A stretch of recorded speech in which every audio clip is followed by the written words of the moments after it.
No. Good afternoon, everyone. How are you guys doing? What's going on? Welcome to episode 10 of Merchants of Novigrad, a bi-weekly podcast where we discuss everything Gwent. Today with me are my two co-hosts, Thea Beastie for the first time in this role, and also my dear friend and good man, Lionheart. And as you guys can see, today we have a very special guest, the official tournament host and one of the community's favorite content creators, AshExplores. How are you guys doing? Hello, good, thank you. How are you? I'm doing pretty good. And a few words to our viewers. Guys, if you have any questions, my dear friend Lionheart has been charged with the task of collecting the more interesting ones, and we'll try to answer them as we go.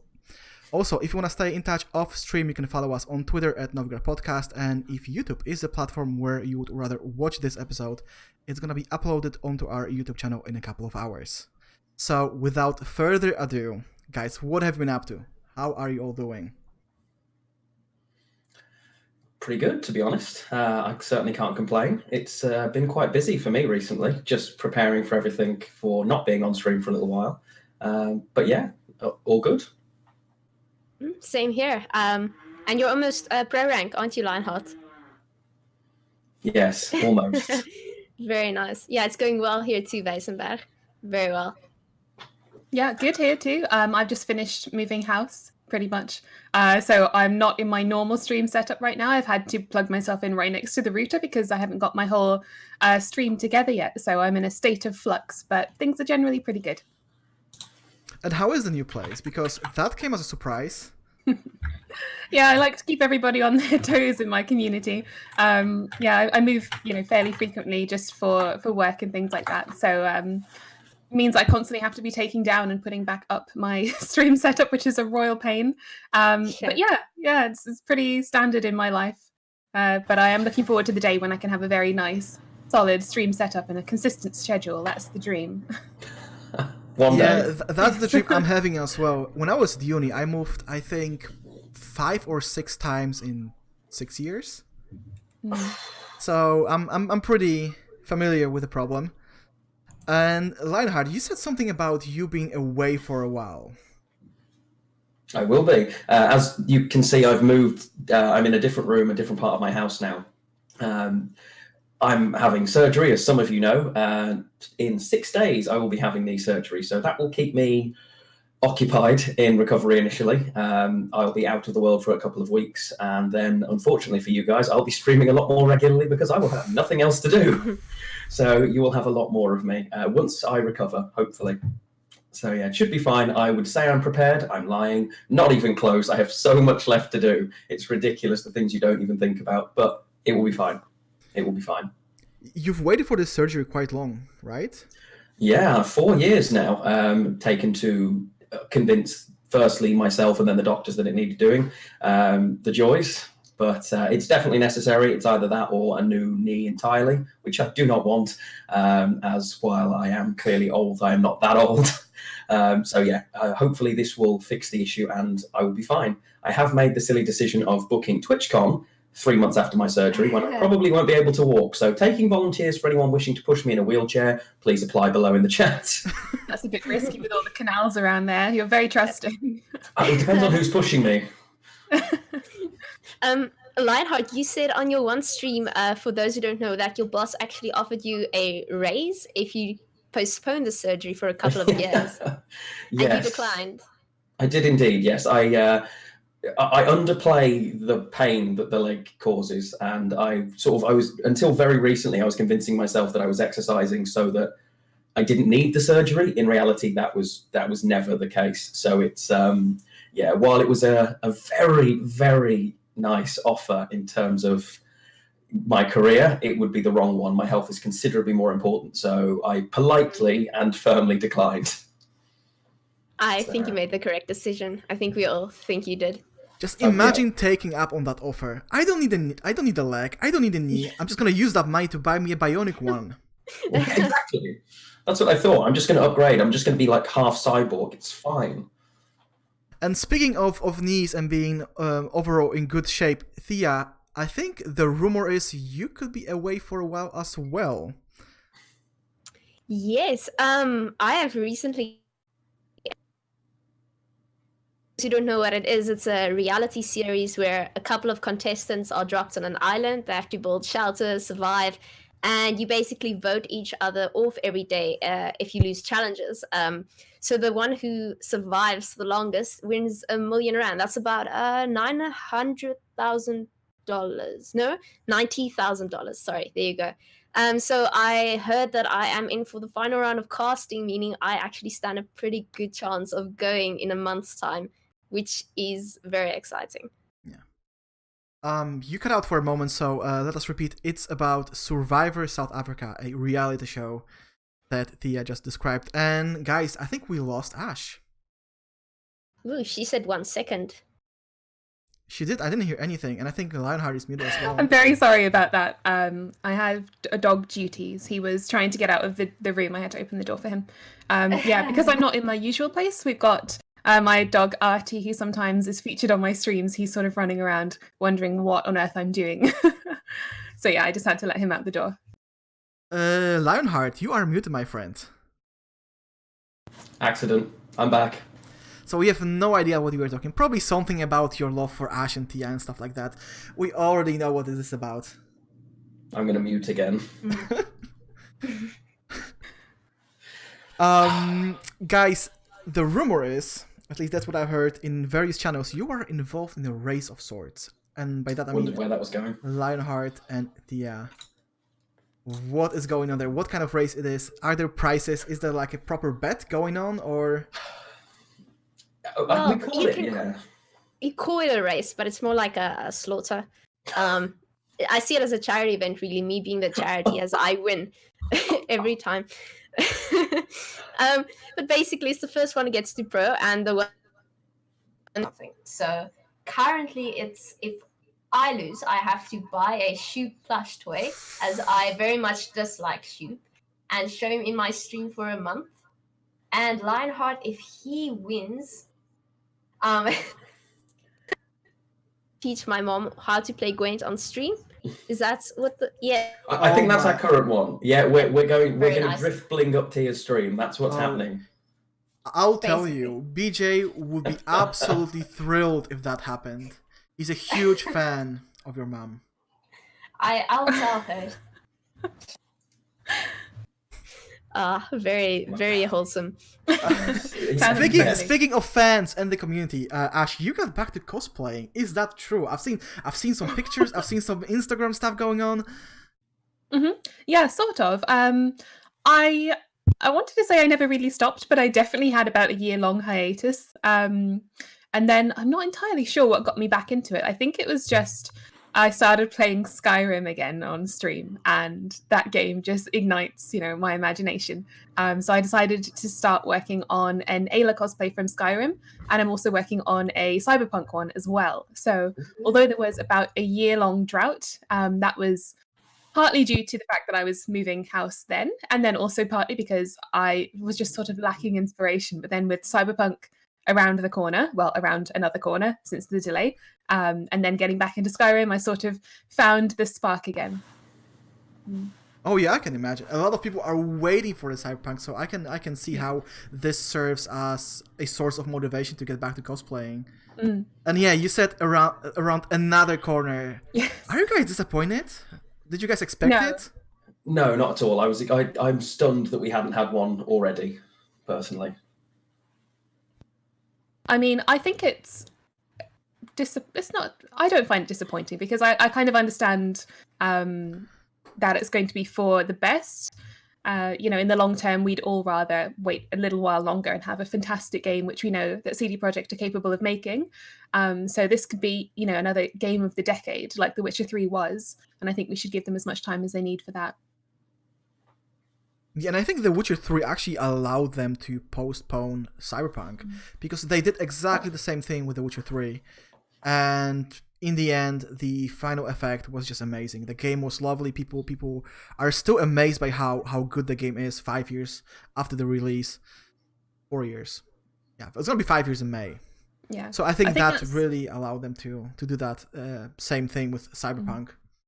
I think that's one of the real benefits of them being able to self-publish, because there are so many games that have been rushed through when you can tell they should have taken a couple more months. But that's one of the luxuries that they have as a company. It actually reminded me of The Witcher 3, The Witcher 2, rather. The Witcher 2, it was the same problem. The investors and the publishers were just pushing CDPR to release the game, even when it was unfinished. And considering their financial situation at the time, they had no real choice. So yeah, they are in a very good position right now. I've been seeing Thea saying something, but I didn't hear anything. Yes, she's muted. Oh. Yeah, definitely muted. Yeah. We're back. I'm back. Sort of. There you go. Thea, maybe you could explain what's going on with your internet connection and you being muted at times.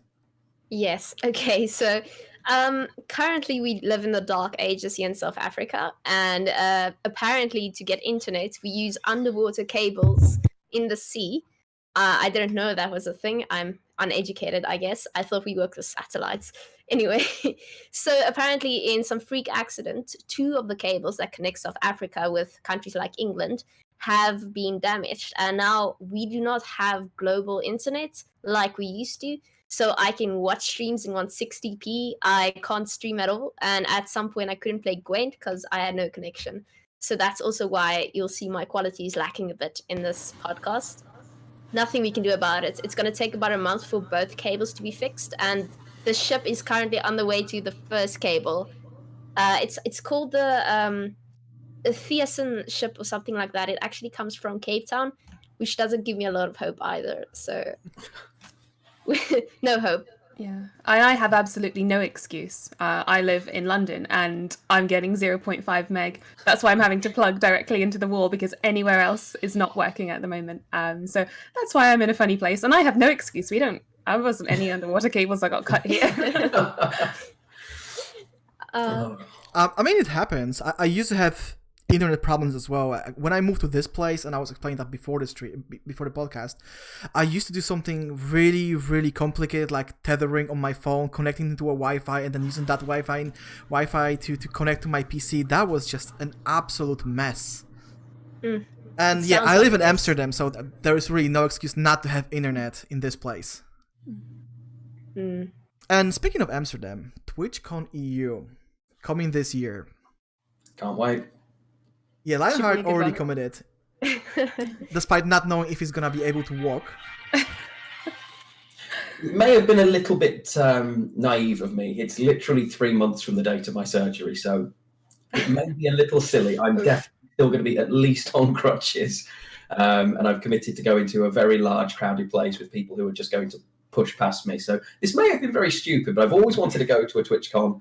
I know there's lots of people like Gwent-wise who are planning on going or hoping to go. So I missed out on Warsaw last time. I was devastated. So I sort of thought, no, I'm going to do it. It's fine. We're going to use this as an idea to push myself to be better and get there. I may have been a little bit ambitious, but it's fine. I'm going now. I've committed to it. That's it. The optimist you are. Just hire an electric scooter. Yeah. Interestingly, lots of people have said that they're going to Amsterdam, but they're not actually going to be going to the convention this year. I don't know if any of you went last year. I didn't. But the first TwitchCon EU apparently wasn't fantastic. I think that a lot of people are just interested more in their respective communities. For example, in our case, that's going to be Gwent and The Witcher, than in the event itself. They just use the event as an opportunity to meet up in a nice place, nice city. Like, normally I wouldn't go. I'm not gonna lie, I wouldn't go. But this time I have no excuse whatsoever. Because I live in this damn city. I cannot say, oh guys, it's too far away. Just all the traveling. No, I'm not gonna do it. It's literally half an hour away. Yeah, you have no excuse, Sebastian. Yeah, and Definitely. I know that Weevil, our good friend, is organizing a community meetup. There has been some discussion about searching for accommodation and what to do in the city. So I really appreciate it because it's still 4 months away, and the community is already doing some serious work getting it done. And other than TwitchCon, have you guys been streaming? Because I saw Ash streaming a lot of different things. Just chatting, Total War, Skyrim. Yeah, kind of everything. I was kind of looking for Gwent on that list. Gwent is coming. That's the thing. I've had so many games that I've been juggling at the moment. Obviously, starting a brand new Skyrim playthrough has instantly cut off about a year of my life that I'm going to have to dedicate to that. But I'm having a really good time with that. So for me, I pretty much only streamed Gwent from essentially the beginning of my stream until just after midwinter, and then I started playing more variety. And I've kind of kept it that way because I realize that I am a filthy casual when it comes to gaming, 100%. Like I really can appreciate people who are very, very good at Gwent. You know, I've had the privilege to meet some of the very best players in the game, and I think that they are mind-blowing what they do. I just know I'm not built like that. So it's very nice for me to be able to sort of play whatever takes my fancy at the time. And I think that it's just sort of knowing yourself and understanding what makes you happy. For me, I have always been an RPG player and got into Gwent from The Witcher. So kind of staying true to my gaming, I guess my gaming preferences. I like to jump around and play lots of different games, but Gwent will always have a special place in my heart. Yeah, I can imagine. I was doing Nice. that. I was doing that as well. Even last year, I was playing the old Gothic games. Not a lot of people know them. They are really a classic. I was playing City Skylines too. I was playing a little bit of Gwent. I was playing The Witcher. Actually, me committing to Gwent was even a surprise for myself. I did not envision my stream going that way. The plan was, okay, I'm going to stream a little bit of Gwent, a little bit of The Witcher, and maybe some other games. And streaming Gwent was just so good. I was getting so many people coming to my channel and enjoying the content. I just kept doing that. And I never went back to being a variety streamer. And speaking of streaming Gwent, Lionheart, you've been streaming a lot. How does it feel this month? Because we've been on a roller coaster of sorts the last 3-4 months.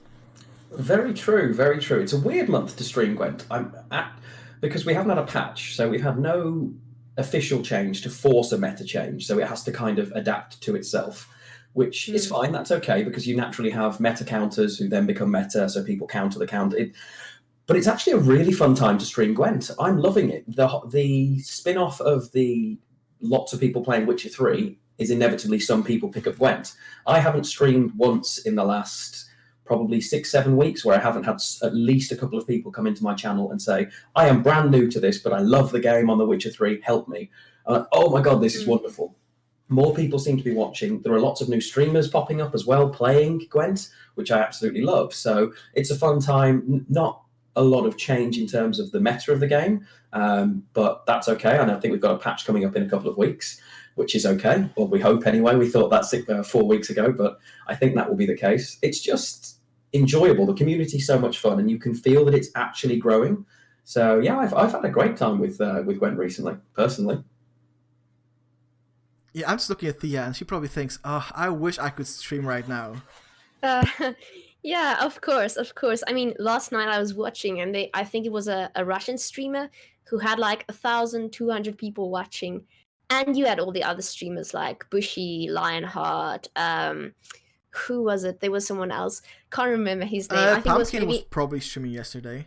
Him too, yeah. And I mean, all those people had about 200 people watching, and you had the 1,200 viewers. I mean, there were so many people with so many different communities that was so large, and it wasn't like that a year ago. It really wasn't. So I think we're going somewhere. I really think we are, especially with The Witcher Season 2, where they're just going to play Gwent every single episode. Oh yeah, That's a good That's the call. plan. Yeah, plus, guys, I'm not sure if you are aware, but my dear friend Lionheart actually, on this wave of optimism, reached out to Henry Cavill's agent and invited him to the podcast. I think the odds of him being here are slim to none, but you never know. I'm a persuasive guy. You never know. I've put the feelers out there. One day, maybe Henry Cavill will turn up on the podcast. We can only hope, guys. I'm confident that if we managed to get Ash, we'll get Henry Cavill as well. It's gonna happen. Oh, that is hilarious. I do appreciate that. That's very they are about in the same league, I think. Reasonable. Oh, hilarious. Ash, you may be laughing, but Lionheart has a story about you and the role of Yennefer that I heard recently.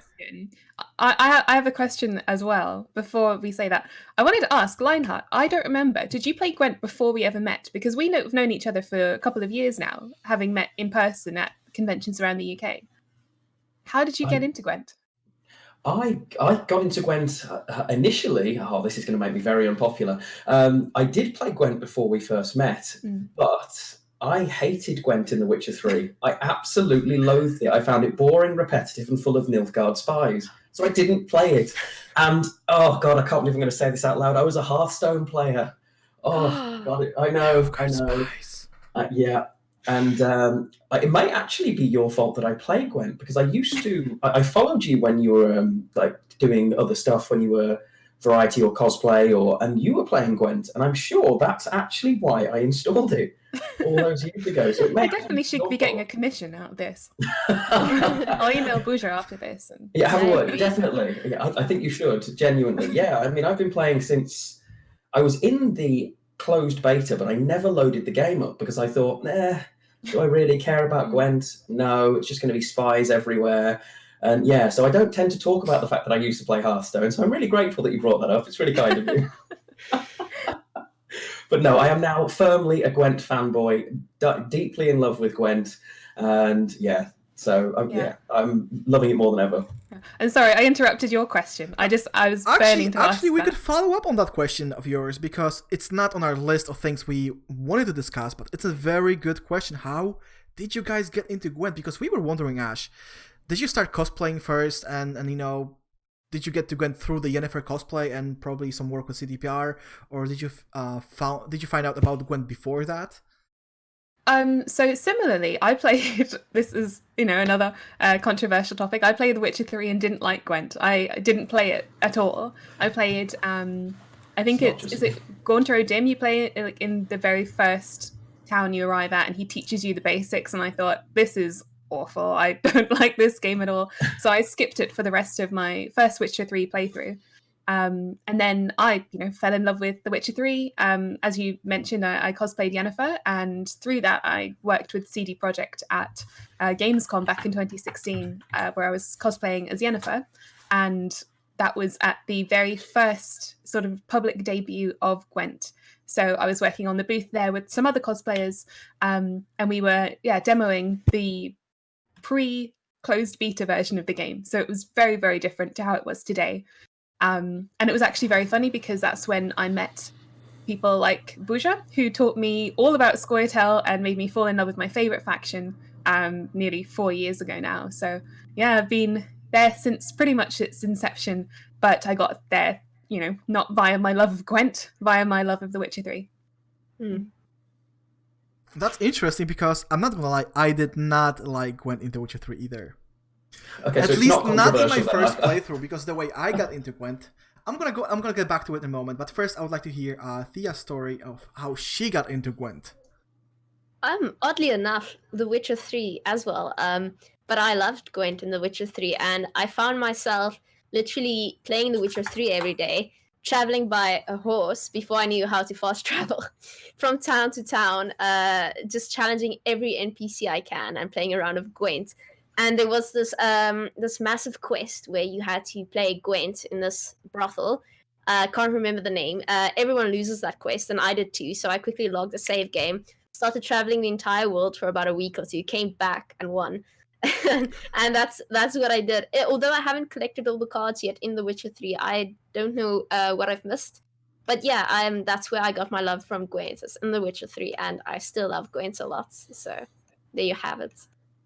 Funnily enough, I've actually now, in the past maybe 2 months, I've got Witcher 3 on Switch. So I am actually playing Gwent in that now, and I am enjoying it. But in my first playthrough, I didn't. So that's, so quite funny. Yeah, that was essentially my experience when I first got to playing The Witcher 3. And obviously, you get approached by, not by Counter or Team, by a professor from Oxenford who is doing some research on the war, and he's just casual playing Gwent with people in White Orchard. And I was like, I don't want any mini games. I just want to play The Witcher. I want to hear the story. I want to follow the quests. So I completely skipped Gwent in my first playthrough. And then I was actually in somebody's stream. She's called Marian. She streamed PoE, Path of Exile. And she told me, you know what? There is a standalone Gwent. What? Yeah, there's a closed beta you can apply to get admitted. So I just sent an email, and a couple of weeks later I got admitted, and I was like, I know nothing about Gwent. I didn't play it in The Witcher 3. Then I started playing closed beta, and then same as Ash, started playing The Witcher 3 again, and surprise, surprise, I actually started enjoying Gwent in The Witcher 3 as well. Maybe I should play another Witcher 3 playthrough then. I'll give it a go. I won't rule it out. You know what you should play? Thronebreaker. I haven't finished Thronebreaker, actually. I was having a fantastic time with it. I don't know why I haven't finished it. I have no excuse. I think everybody's still in Mahakam at the moment. Same. In icy cold winter somewhere. Yeah. Yeah. Oh. Yeah, I'm looking at Thea because there was a Thronebreaker playthrough that she did not stream in the Thronebreaker category on Twitch on just in Gwent because there was no point in ever going to that category. No. It would be about as useless as being a new streamer and going to the chat, just chatting category. I mean, I'd have 0 viewers. And I thought, all right, I'll stream it in the Gwent category, and people who watch Gwent will watch Thronebreaker, and they don't have to watch it. And it went so well. Now people are still requesting me to stream it. And I'm thinking, if I do it now, will I do it in the right category, or will I make a few people angry? I'm thinking of the latter, but we'll see when the internet is back. I'll definitely play it through, though. It will be about a 12-hour stream, I think. I'm also in Mahakam, so we still got a lot of quests to do. Yeah. Actually, there's a story about the Thronebreaker category on Twitch and this podcast. I think I told it once.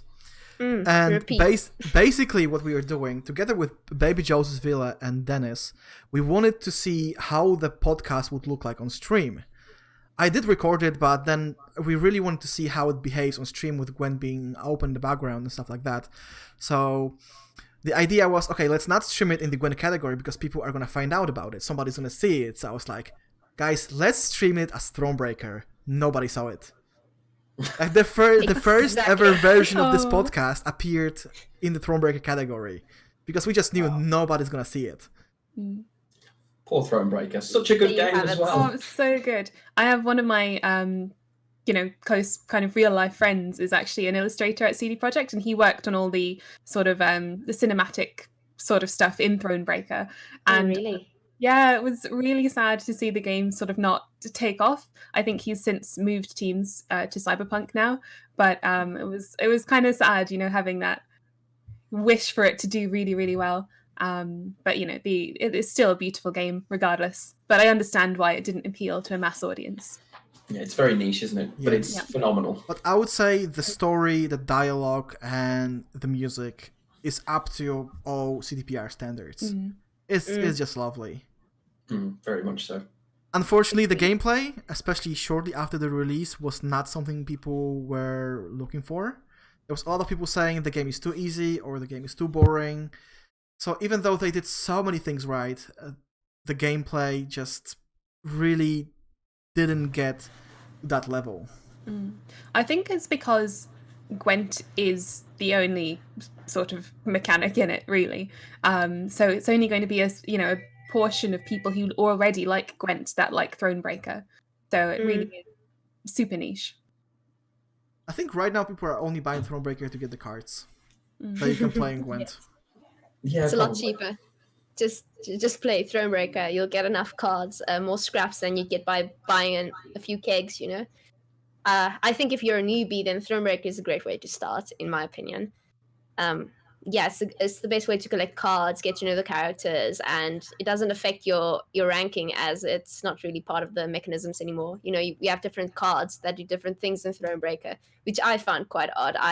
I thought it would be the same as Gwent now, but I realized every patch, every season, Gwent changes significantly. So you'll never be able to keep up with Gwent. I really like the sort of the more puzzly parts of Thronebreaker because they reminded me of the old sort of seasonal challenges that we used to have in Gwent. Yes. They're very cool. I enjoyed those a lot. Actually, we start to get the events in Gwent again. We had the Yule event, now we have the Lunar New Year event. Are you guys gonna play it? Are you guys gonna click all these envelopes to get more MTX? Because I think that was a major source of complaints the last time around. People were just tired of clicking the damn snowman. I didn't mind it. I was happy to kill the snowman regularly. It felt very random, but even though it's very, very touchy as a subject that I didn't get a single card back, I'm kind of okay with it. I want there to be things in Gwent that are rare, that are uncommon, and even if it is MTX or luck-based, You're I'm not okay with worthy. it. I mean... I remember when I was streaming Gwent and that event was on. I think it was in either the first or second snowman that I clicked and got the avatar, the snowman guy, and everyone was just spamming streamer luck in chat. I can confirm I didn't get any of that, as usual. Yeah, people were really after the card back. Yes. It was beautiful. Agreed. I wonder if it would come back every year. Or because someone said we can't have too many card backs and too many boards, otherwise it will just be too many, and people won't buy any more cosmetics because there will be too many free types of things you can win with seasonal modes. So that will be pretty interesting to see if they bring it back. I think right now they are doing it slightly differently because the last event you could only win them through RNG basically. You click on the snowman, either you get something or you don't. But now you can buy some MTX that are bound to the event as well. So if you want to spend money and if you want to get some MTX, you can. Which is a much better way to go about it, I think. I prefer the structure of how you get the envelopes as well. It's a guarantee. When you hit your daily crown, you get an envelope. It's not, I clicked the snowman in one stream, I got 9 presents in a row, all scraps. It's a touchy subject. But in other streams, I could click the snowman 40 times, kill 40 snowmen and get nothing. So at least there's sort of a up to 4 a day. The more you play, the better chance you've got. So far, I've got really lucky. I've got the dragon avatar and a title, and I've only had 2 envelopes. So clearly I'm starting high and then just scraps. Going forward, I'm sure. But I prefer this format. Yeah, but I think overall, this kind of events can spark the interest in Gwent again. Because things are slowly changing. And this is how we transition to the next segment, what's happening in Gwent. Did you guys see the new meta snapshot? Released by TLG only a couple of hours ago. No. So significantly less Rodea. Is that so? Yes, they even got rid of Rodea in their main pincer list. Interesting. They do suspect it's going to get nuked, don't they? Maybe, or maybe they... I would like to say they suspect that people figured out how to play around it, but you can't really play around Rodea. You can't. She's 8 points, just like that. I mean, not much you can do about it unless we get something along the lines of stratagem removals, which I don't think will be a thing, or changing stratagems into artifacts and then being able to remove them. That might be helpful, I think. But have you been following the meta? Have you seen any other changes? Because I know that some people, like me, just like to play whatever they feel like on a particular day instead of following the meta. But how about you guys? Are you playing? If you are playing, are you playing some interesting decks, or are you just playing the meta decks to get the dailies?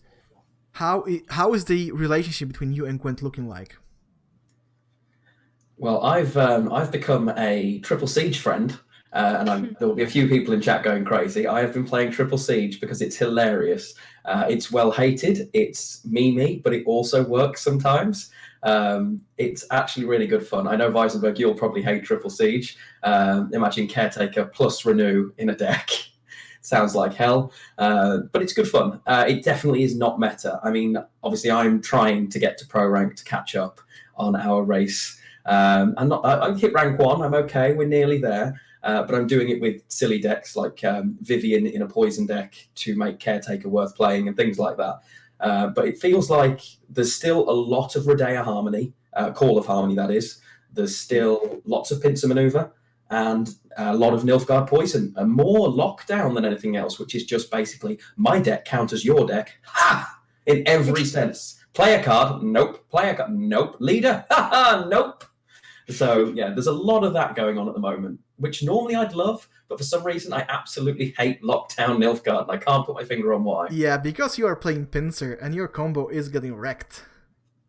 I mean, yeah, that probably doesn't help. But that is... yeah, go ahead. Sorry, I once tried constructing my own Lockdown deck, and what I hated was how much provision costs you lose by getting that leader ability. it was just not worth it at all. So every time I play against Lockdown, unless I'm playing triple Kikimor or the Skellige one play scenario deck, then I know I stand a good chance of winning because they don't have a lot of cards to go with, in my opinion. And you also know they don't have a leader effect, right? So it's more predictable, but that's just my opinion. But that's always the case. Whenever a leader ability gets very popular, whenever it's dominating the meta, Lockdown gets popular as well. We saw that a couple of months ago, the DJ Faultless meta. What was the first Novigrad deck people started to play? Lockdown. It's the sign of when you need a bit of a shift in the meta. It's the inevitable, we've had enough now, so we're going to stop this combo, even if it doesn't win against other things. It's the anti-meta deck. That's the point. It's the counter. And it works. It works for that. Against other decks that aren't. So, like, if you're playing Monsters or Skellige, Lockdown probably doesn't do very well. As well, because they're not necessarily meta right now, or ever, unfortunately, for those factions. Because I love Skellige. Make Skellige great again, guys. Come on. But yeah, it feels like Lockdown turns up every time people are bored with repeated combos. Yeah. You said make Skellige great again. I still remember that tweet by Jason Slama who said that they intend to bring all bronze cards to the level of Syndicate and Skellige, and half a year later that reference point is completely gone. Yeah. But Ash, how about you? Have you been at least looking at Gwent in terms of what people are playing, whether it's a good time to come back? Mm-hmm. No, I've sort of been keeping my eyes open. My previous employment made it very, very hard to be consistent because I was traveling out of the country for large periods of time. So I was pretty much absent for the Merchants of Ophir expansion launch. So obviously that's, had a large impact. So I haven't really been around for that. And, as the whole moving situation has made it pretty much impossible for me to game, I've been quite absent for, I would say, last month and a half. But I have every plan of getting, back to streaming, back to Gwent again once I get a bit more settled here. But I do keep my eyes open. I try and read the meta snapshots when I can. I have loads of friends who are, very, very good Gwent players, and I'm always asking them, how things are progressing, what to keep an eye on, and things like that. So I've sort of been, keeping, on top of what's going on, even though I've not been able to get in as many hours as I would have liked myself. Yeah, I just try to imagine, how does it feel, because you're not actively playing Gwent, how does it feel to check them at a snapshot, week after week, month after month, seeing the very same decks all over again? In a way, it kind of gives me hope that I'm not going to have to go and learn a huge amount more when I come back to it eventually. Makes it easier, yeah.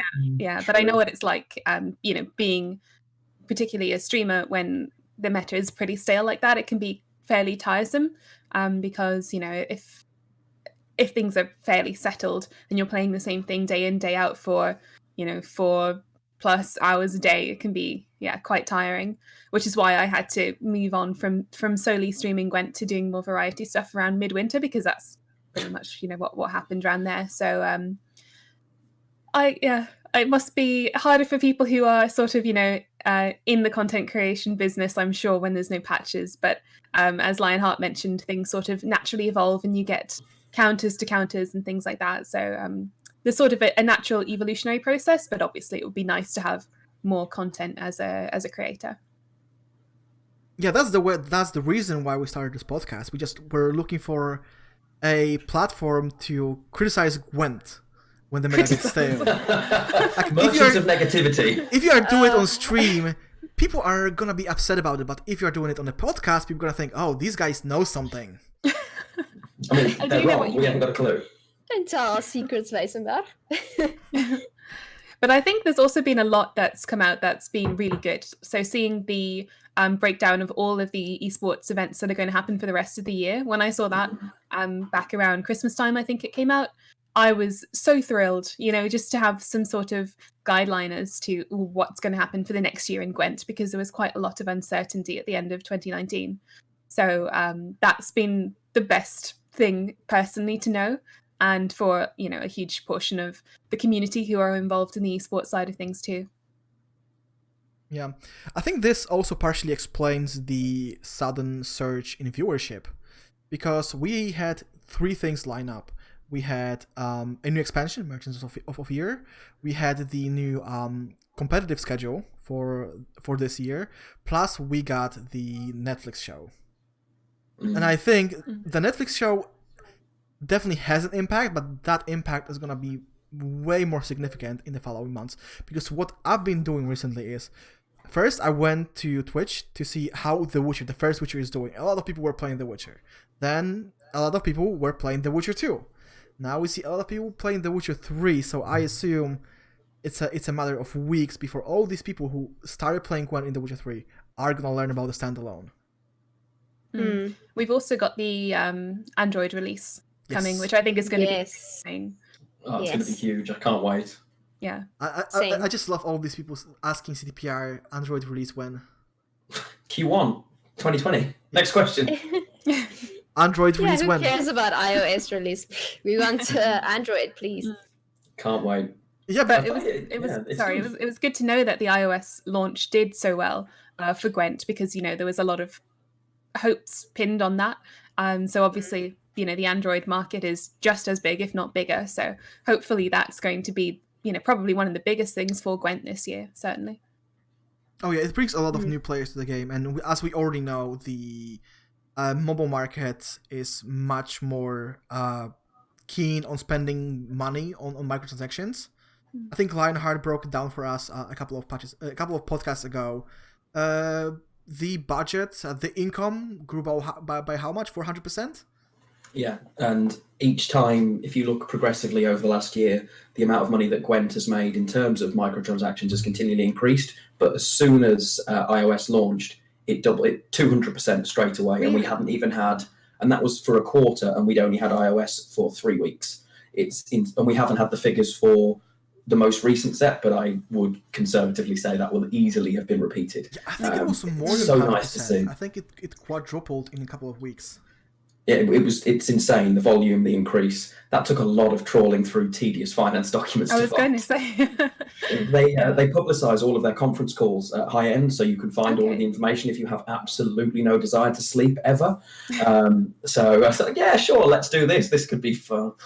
But it was worth it, because it was nice to see that Gwent was actually doing better than perhaps some of us thought. It was just before we got the announcement and what was going to happen with Season 2. And there was a lot of fear, I think, from some of the pro players that I was speaking to, that it just wasn't going to be a thing. A lot of people were expecting it just to go, we're going to go mobile, we know you've got iOS, and that's it. Thanks, guys, cheers. And obviously that would have been really problematic for quite a lot of us, I think. So I'm very excited, the same as you, to see that there's a whole 12-month plan of this is what's coming, this is what we're going to see. There are tournaments, there's an option here. I'm really excited. I'm never going to compete in those because I can't even get to pro rank, but that's not the point. I can still be excited about it. Let me explain it that way. So a couple of days ago, some people were mocking me for being in rank 5. And I told them, pro rank, all kinds of no-names are in pro rank. Baby Joe's, Villa. I don't want to be around those guys. Rank 5, MacBeard, Green Cricket, all my great friends, all the Gwent elites are there. So why would I ever want to get to pro rank? That's so funny. I can make so many jokes, but I won't. I'll spare half the podcast. But guys, as we already said, a lot of new players are coming to Gwent, but how do you think this meta will influence new players? Because if you are a new player and you see things like Perdea all the time, or Mada all the time, or Poison, which is not necessarily nice to play against, or you see scenarios being played in one turn when you can't even afford this card as a new player, how would you rate this meta, especially from the perspective of a new player? I mean, I personally feel like net decking is becoming more compulsory in a way, because people are perfecting these meta decks, as you said, and people are perfecting the opposition deck, and it's like it takes away all the creativity you would want, and I don't think it's a good thing for new players, because there's not much they can do about it. They might start buying cards, which I don't think is a good thing, not too much. I feel like you have to be able to grind your way up with your own creativity and not just go after the meta net decks. But yeah, that's just my opinion. I think a patch is in order very soon. Oh yeah, definitely. Because this meta is very mid-rangey.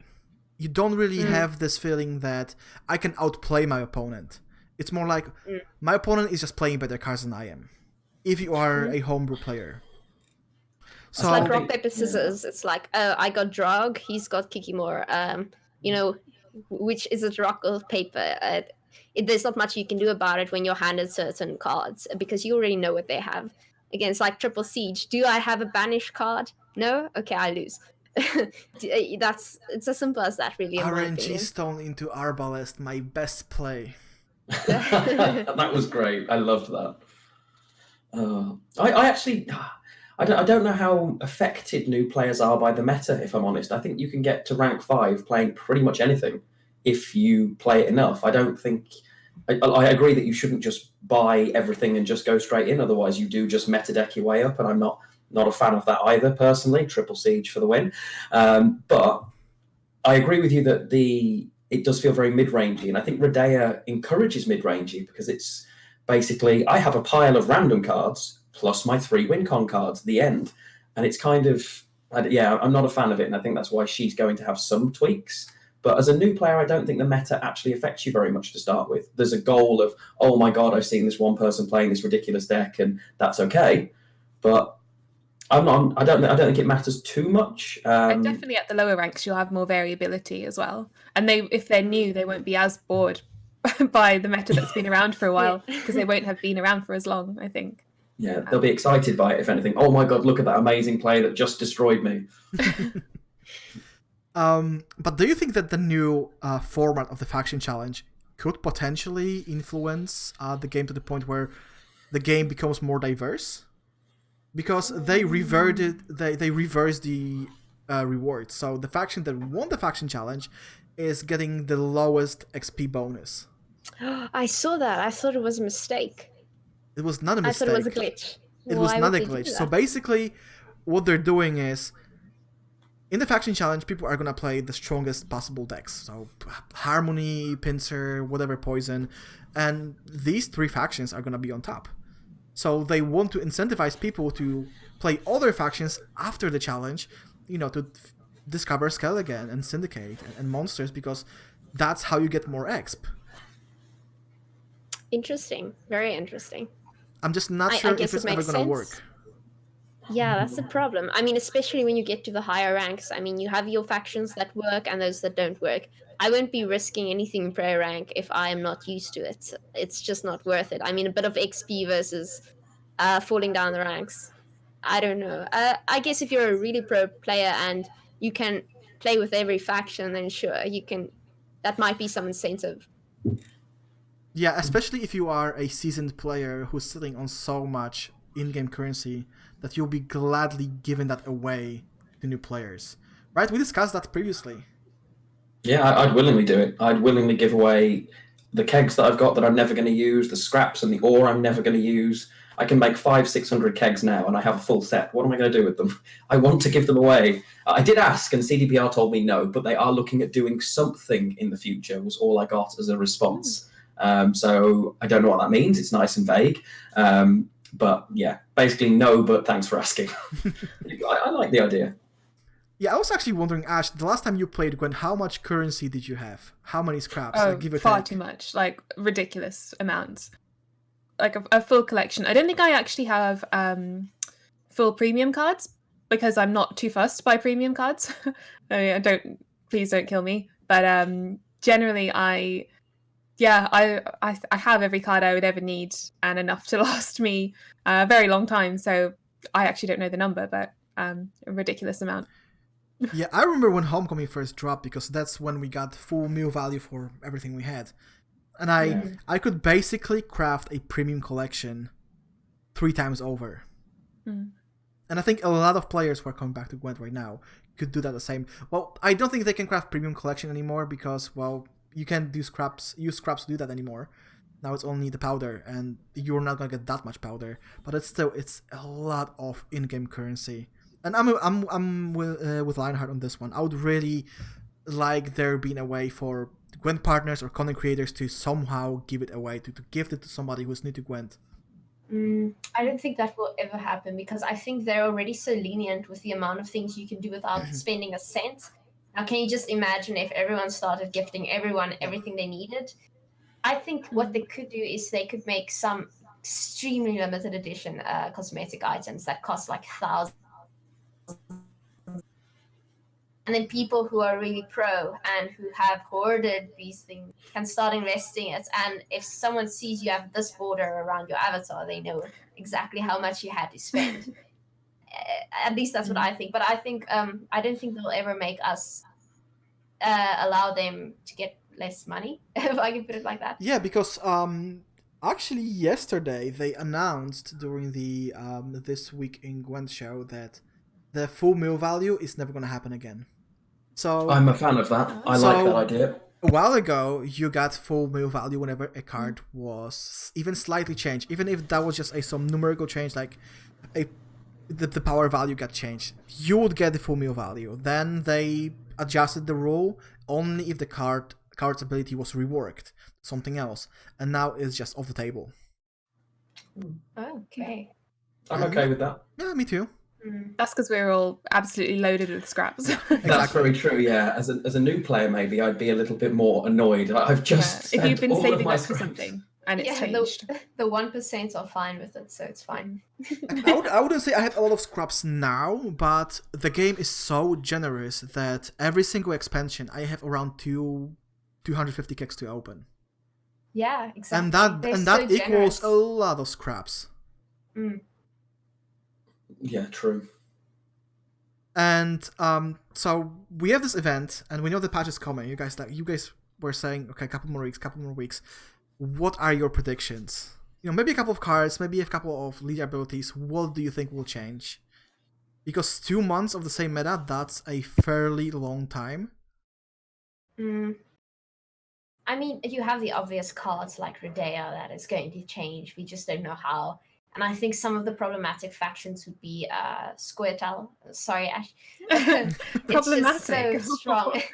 Yeah, well, like the Hawk ability. I know Lionheart was mentioning this earlier.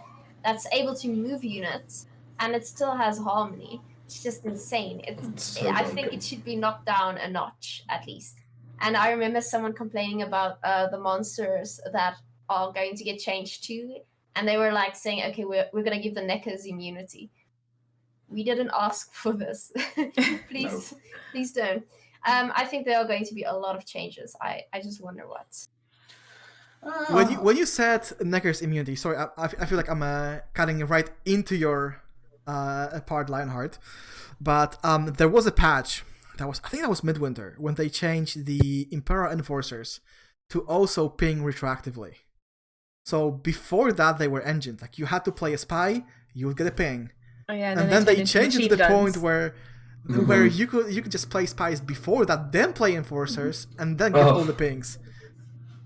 It was absolutely ridiculous. Nobody ever asked for that, but that was just crazy.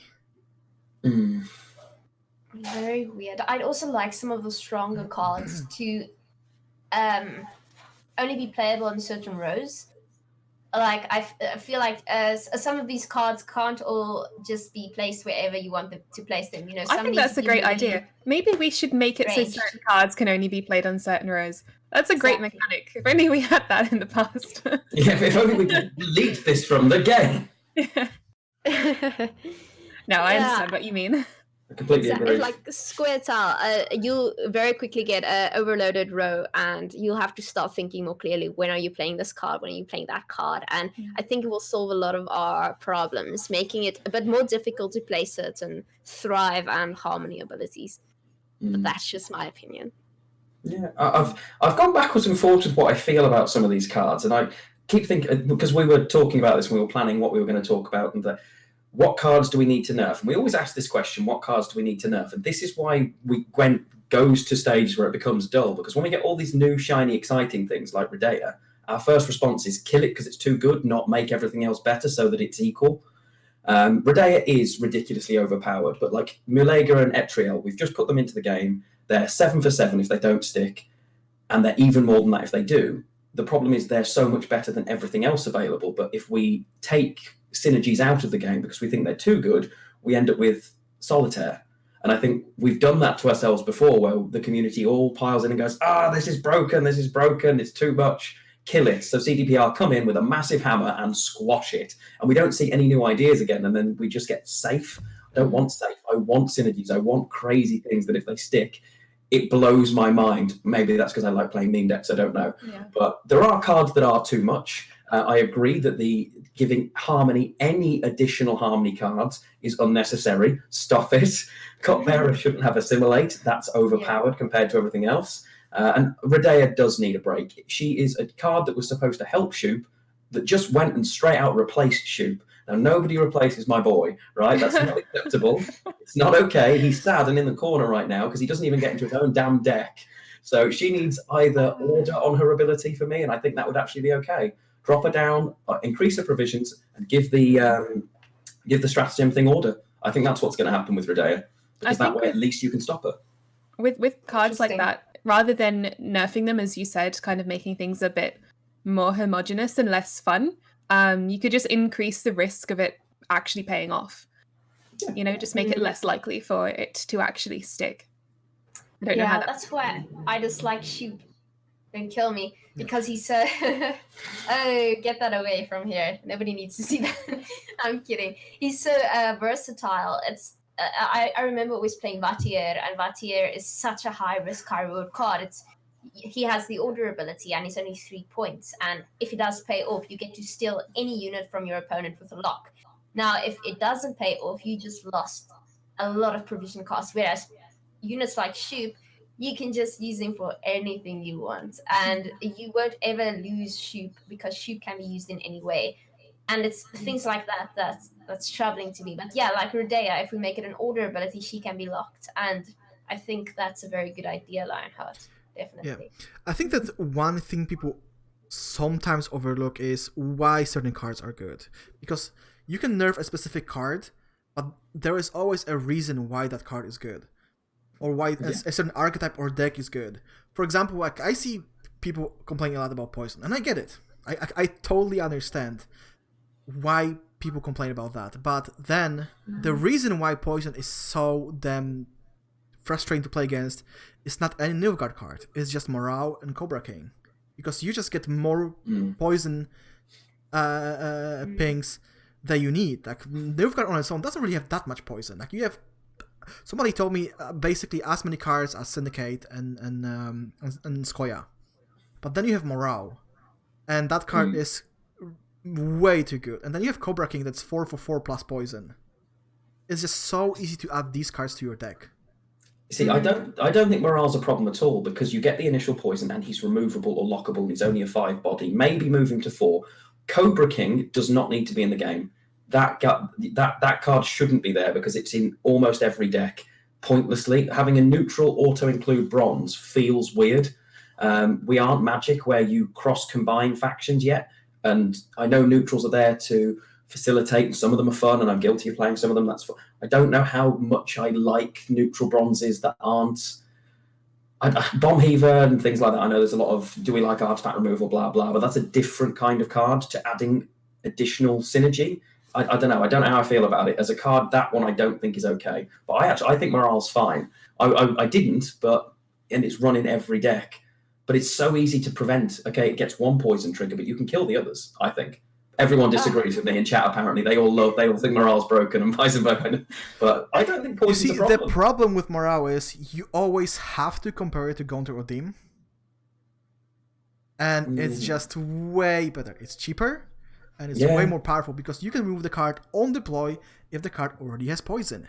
And then the next turn, if Morale sticks, you can play Fangs of the Empire, you can play Cobra King, you get another poison, and you kill that unit with Morale. Exactly. And the thing is, you can't just remove Morale. You need to lock Morale or remove him. In other words, you can't purify the unit that has just been poisoned. So Morale is a definite poison. There's nothing you can do about it. And you can't just purify a unit because he probably is rocking another King Cobra. So yeah, Morale is a definite poison. Take away a card. Don't know how to put it. Yeah, Morale is very, very problematic in that way. That's a good. Actually, I'd completely overlooked that section of the fact that yes, you can lock him, but he's already deployed a poison, so you can't kill him and remove your poison in the same round. So actually, that is a very valid point. Yeah, that's true. I hadn't thought of that. Trinet's just said something very similar in chat, and actually, yeah, that's very valid. I take back everything I just said. Morale terrible. Get rid of him. Yeah, it kind of reminds me of. I don't want to put BJ on the spot here, but I remember when he said, "Oh, DJ is fine." Like you know, when we had the DJ meta and everyone was complaining about the card, and BJ didn't, like, Baby Joseph didn't play a lot at that point. So he was like, no, the card is fine. And then he started playing, and then he started queuing into DJ and just started losing by, 50, 60 points every single game. And he was like, okay, this is not fine. No. Yeah. The same way morale, like, if you first look at the card, okay, it's not really that bad. Like, there is some things you can do, but then you realize you only can do one thing per turn. You can react to both poison and morale being there. Yeah. If they're going to leave him in the game, whether you give him 2 charges, but he's order, so he's there, but he doesn't poison in the initial round, and now make him 4.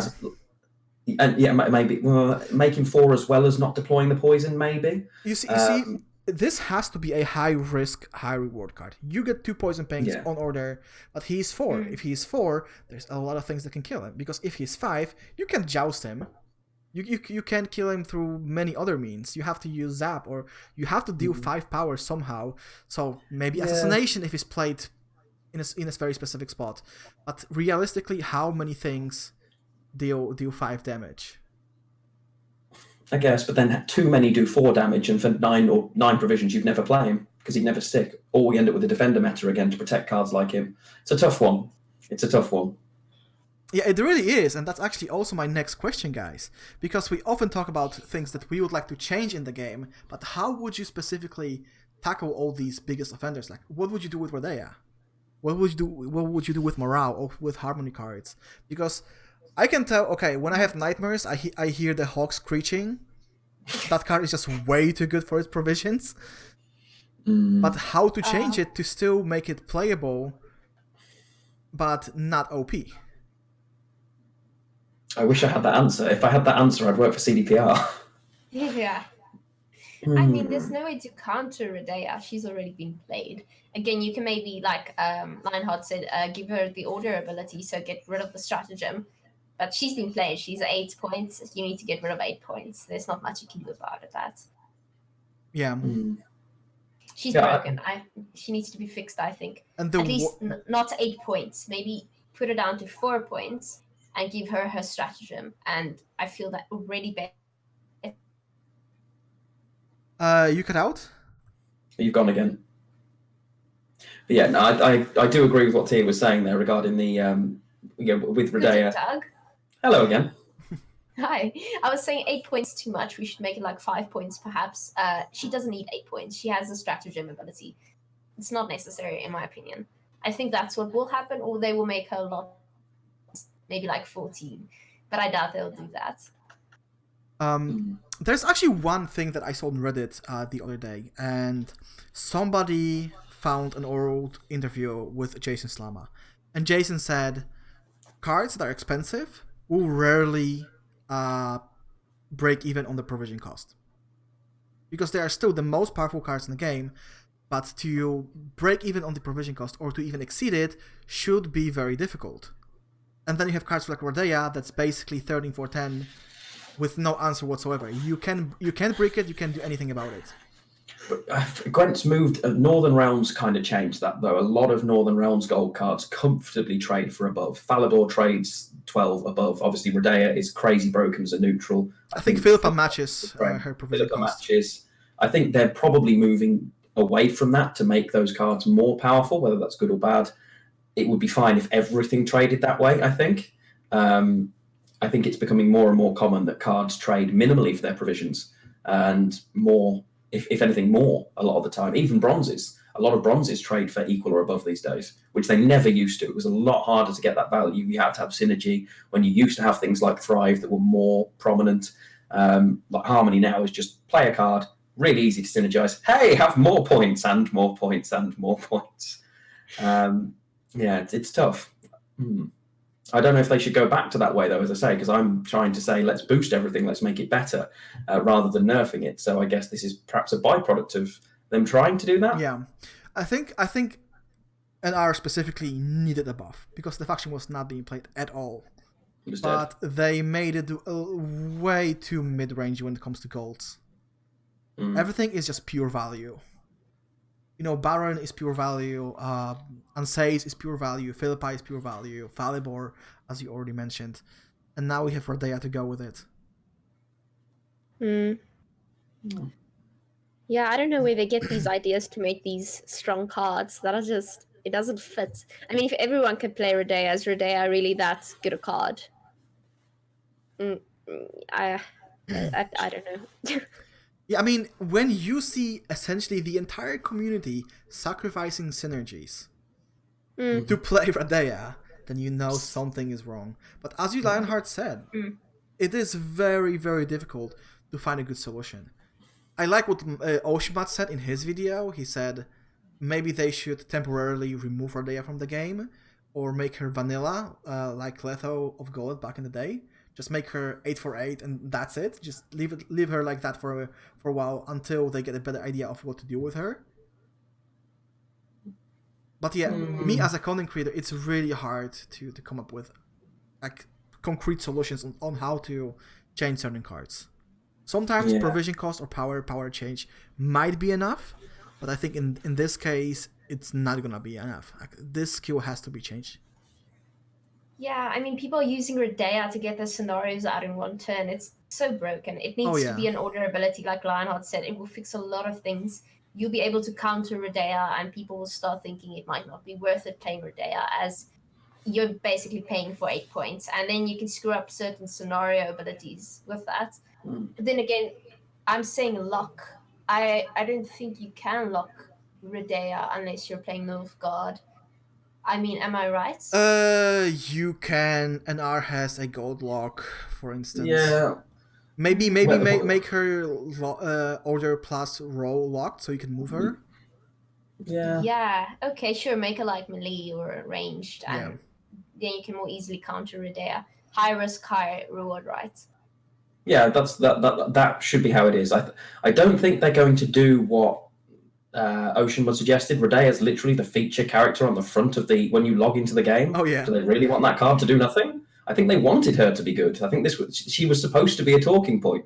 Look, by design, she's the one that you're supposed to go, oh, that's the card. I want to play her. I saw her when I loaded the game, right? That's probably why she's this strong. Maybe that's the reason why what you just said. Maybe that's the reason why the Ophiri cards in general feel so strong, because they are the main features of the expansion. Yeah, and that's usually the case. You don't introduce new cards that are underpowered. If anything, the new cards are always going to be slightly OP compared to what currently exists. Otherwise, why bother having them? We're trying to encourage people to do it, right? I think, maybe. Marketing strategy. I see what you mean. Always introduce these overpowered cards and then maybe later reduce and modify them just so people know they're there. And maybe it increases their popularity. I can't help myself but get the feeling that we are still beta testers. It's like, guys, here's this broken card. We want to take 2 months to see how people are going to use it, how much it's going to be played, and then maybe we are going to balance it. That's what happens when you run, That's just card games in general. I mean, it's going to be a constant process of having to iterate on cards that do exist. The meta is sort of a moving target, I guess. So I think that's fairly normal. Try and be nice to CD Projekt for once. They take enough stick from the rest of us. We actually have to be nice to CD Projekt Red because we are in talks with them of inviting another employee to our show. So CDPR, we still love you guys. Mateusz, Buzia, we are still friends. It's all done with love. We love the game. That's why we complain. I think it's totally fair to critique, but we are in a card game. It's normal in card games for new cards to be added and then tweaked. I know what you mean by it feels like a beta test, but it's just the nature of the type of game, I think. I think you're right. And I think we'd be bored if it wasn't the case. If cards just appeared and never got changed, we'd complain about that too, right? Yeah. Guys, we can talk about Rodea for another hour, but that's just beating a dead horse. Like, we've been talking about it the previous episode. The card has been around for almost 2 months now. We all know it's a problem. It's probably gonna get changed. One thing that I noticed in somebody else's stream, that was McBeard's stream, and people started asking, McBeard, what do you think the next expansion is gonna be? And I think you don't really have to know the meta, you don't really have to know the current cards to talk about it. And, we've been playing on and off the last couple of weeks. So that'll be my next question. Guys, your expectations when it comes to the new expansion. I know we are probably a couple of months away. But, new expansion is something that excites a lot of people, even the thought of it. So, guys, do you think they're gonna follow this sort of geographical theme, like Novigrad and then Redania and then Ophir, or are we gonna see an expansion based on certain themes, maybe? What do you think is the next expansion is gonna be like? What do you like to see? My brain is just like in overdrive right now. There's so many potential things we could do. There's so much. That's why we are asking this. We're always asking difficult questions, guys. I mean, I did ask in the previous CDPR stream about Cyberpunk, making a appearance, but apparently they made it very clear 2 different worlds shan't collide. The thing is, people have been talking about Suri and her ability to travel to places like Cyberpunk. We were thinking, imagine just bringing in a little expansion where those cards do make an appearance. I bet there'll be an Easter egg. Yes. An Easter egg in a future Siri card or something. That would be cool. Maybe even just a seasonal event, the Cyberpunk crossover for launch. Here you go, here are cards, they're seasonal only. Go. That would be cool. Imagine, if we could somehow bring the popularity of Cyberpunk to Gwent and promote it as such, we could get so much more players. Like, people are joking that there'll be a card game in Cyberpunk, but I highly doubt it. I think they've already got their hands full with Gwent. Yeah, I don't think they're ready yet for something else. True. I don't know. Oh, go on. After you, Ash. No, you carry on. Oh, no, I was going to say, I reckon it'll probably be, similar vein somewhere else in the Witcher world. We've not, everyone's always made jokes about Zerrikania, but I genuinely think that could be a potential, expansion in the future. Because when I think about it, so many regions that are interesting are vassals of different states that already exist.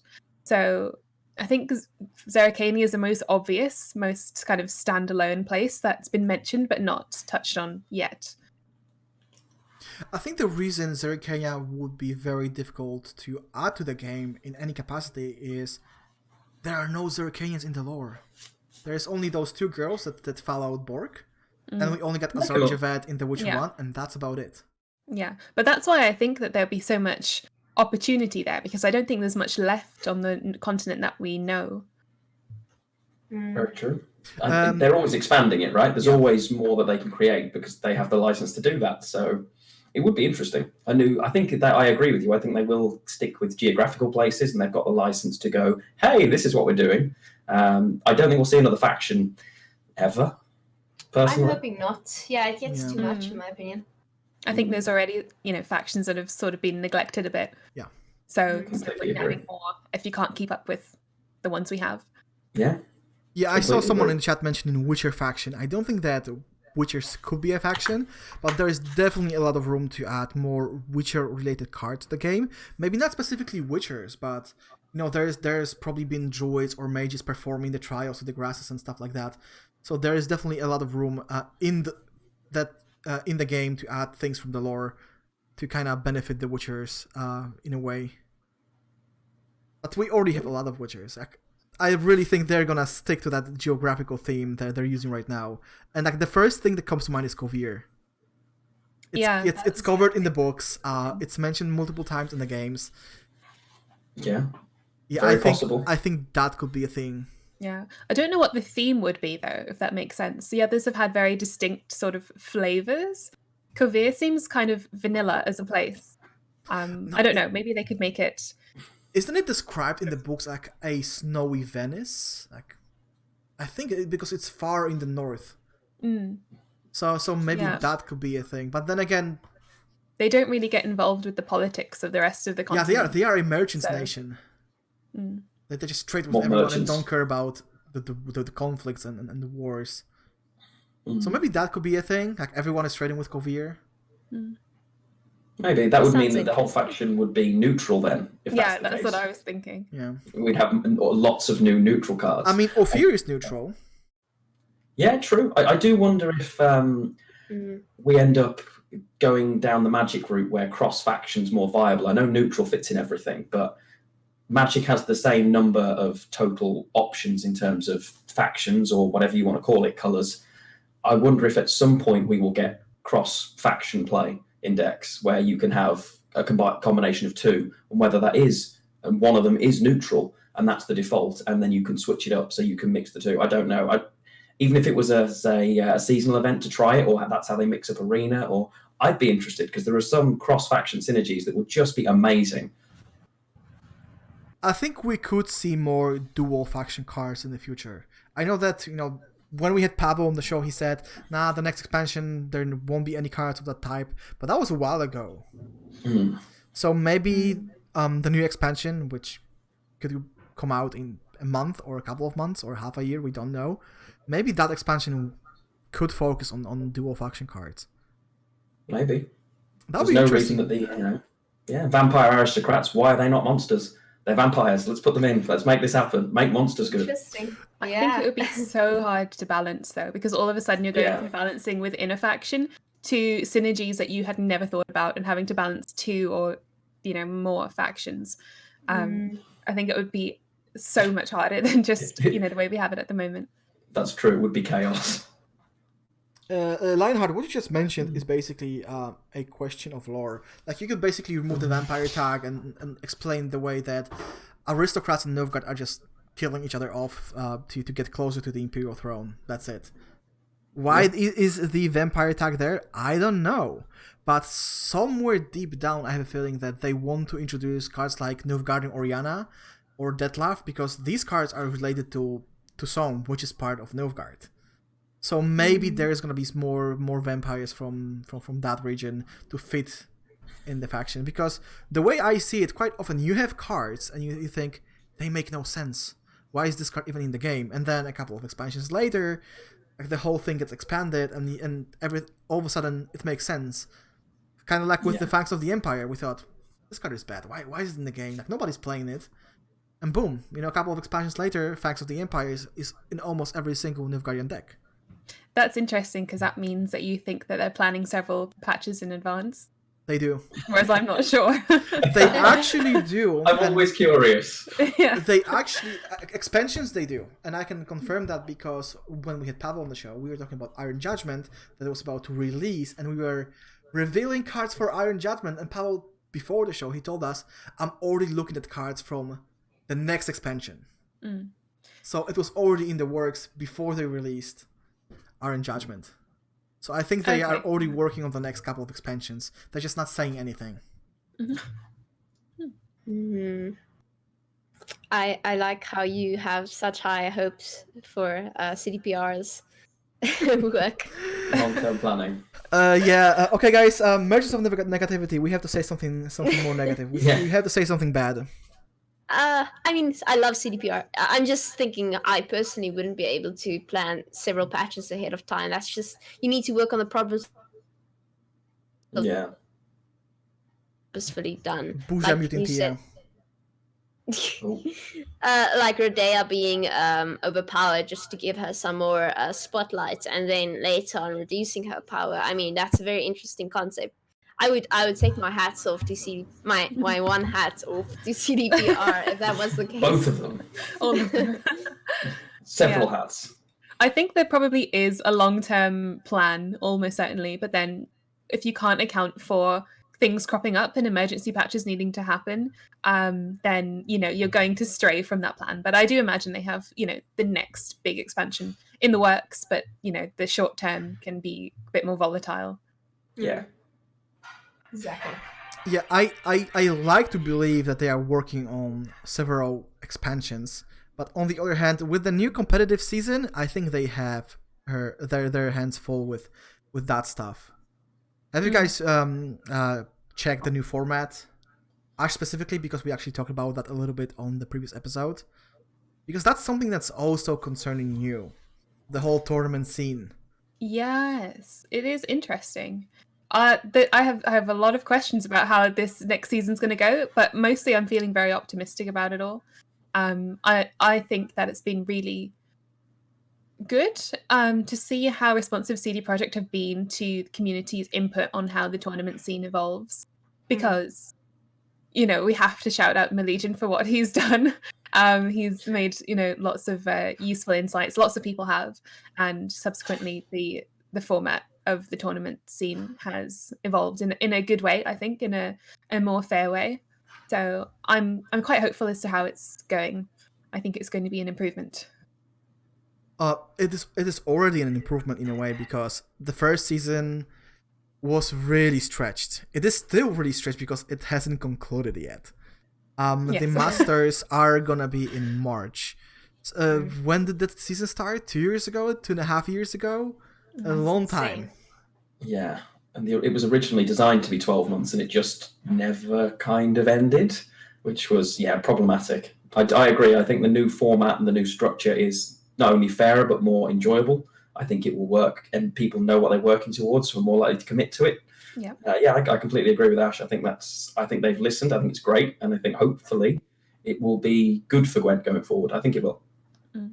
I think it's probably just been a lot of growing pains as a company, having a live game like Gwent. There's so much that is different from producing like a huge kind of epic, single player RPG, and then trying to learn how to run a live game is just a massive learning curve, especially when it comes to a lot of values that CD Projekt hold dear, such as trying to have things absolutely perfect before launch, which is so much harder to do with a live game, and it's never going to work out that way, because you can try and create a perfect product, but if people have to wait a long time for it, then it's going to change sentiments. So I think it's just been a lot of growing pains as a company coming from single player experiences to live games.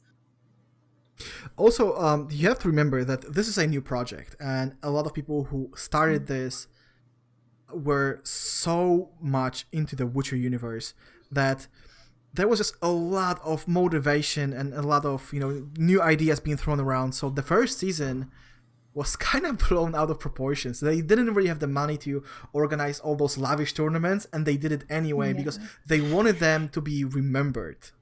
They wanted everyone. It started so strong. Yeah. That was the downfall. Not a downfall, but setting the bar so high in the beginning is really hard to commit to. Yeah, I remember when we were talking about the last Challenger that it was held at the studio, and for me as a viewer, it was fine. Like overall, the atmosphere was great. The tournament was amazing. But I remember Pavel saying, we had all those crazy ideas of renting a castle in Transylvania to build the whole thing around vampires, and they've been doing that a lot, and that costs a lot of money. Yeah. So I really think that they learned the lesson. Mm-hmm. Like you can do more with less. Yeah, I guess. Yeah, we've just come to expect such amazing things, from the first 3 or 4 challenges. That, like I said, they set the bar so high in closed beta. When they were essentially trying the game, piloting the game for the very first time, and then we all got used to it, not realizing that they were literally probably the best live tournaments in terms of the organization in esports. I would say they were absolutely fantastic. Who runs an esports tournament in a salt mine? So we kind of got used to that, which I think is, if we'd started off doing the more in the studio or in sort of more toned down locations, we would be absolutely blown away if World Masters was, say, in the salt mine or something like that. Yeah, and that's not just an ordinary salt mine, it's a UNESCO protected heritage site. Just imagine explaining that to a new player. So here's this new game that doesn't really have that much following, it's just growing slowly, and then one of the tournaments is being organized at a site like this. Like, what? Why? How much money did it cost? They could have done it somewhere else. It was wonderful to watch. Oh yeah, it was. Great. But to be honest, I really enjoyed the tournaments at the studio. The studio is looking great. And there's always, people cosplaying Dandelion or Eredin. My darling friends Kevin and Rudy. We actually worked together on the very first game when I got into Gwent, and now they subsequently work at CD Projekt, which is quite cool. That's awesome. One thing that I want to talk about when it comes to when it comes to the competitive scene is you guys said they listened based on on the feedback of Moligian and how vocal he was about there not being any sort of announcement or news regarding the competitive scene. People complain about the crowdfunding because there is this new rule that allows people to somehow donate money towards the prize pool. And originally, that bonus would only go to the winner of a specific tournament. And now they changed it, that it's going to be spread across all players. And that shows they are listening. Yeah, I think that was the most significant thing that I've seen recently, because that was, it was a great change. I think it was completely justified, and I'm so happy that the community were listened to on that particular issue, because it just seems fair. I remember seeing a poll I think it was on Twitter. There was a poll or something like that, and overwhelmingly people wanted it to be a more fair system. So it was a shame that sort of miscommunication happened initially, but it was great to see it fixed so fast. Oh yeah, definitely. Because we comment on that internally, but also on the previous episode, that it's not really promising because a lot of players would feel that, okay, I'm not gonna get into the tournament, and then the prize pool has been lowered significantly, and the bonus that could be quite sizable is only gonna go to one player.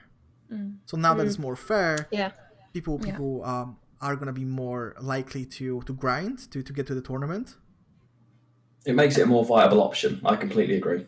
Yeah. Can I say something a little bit like throwing a spanner in the works? How cool would it be if that money, instead of going to the main tournaments, went to support a smaller tournament, like a smaller regular tournament? I'd love that too. That would be amazing. Right.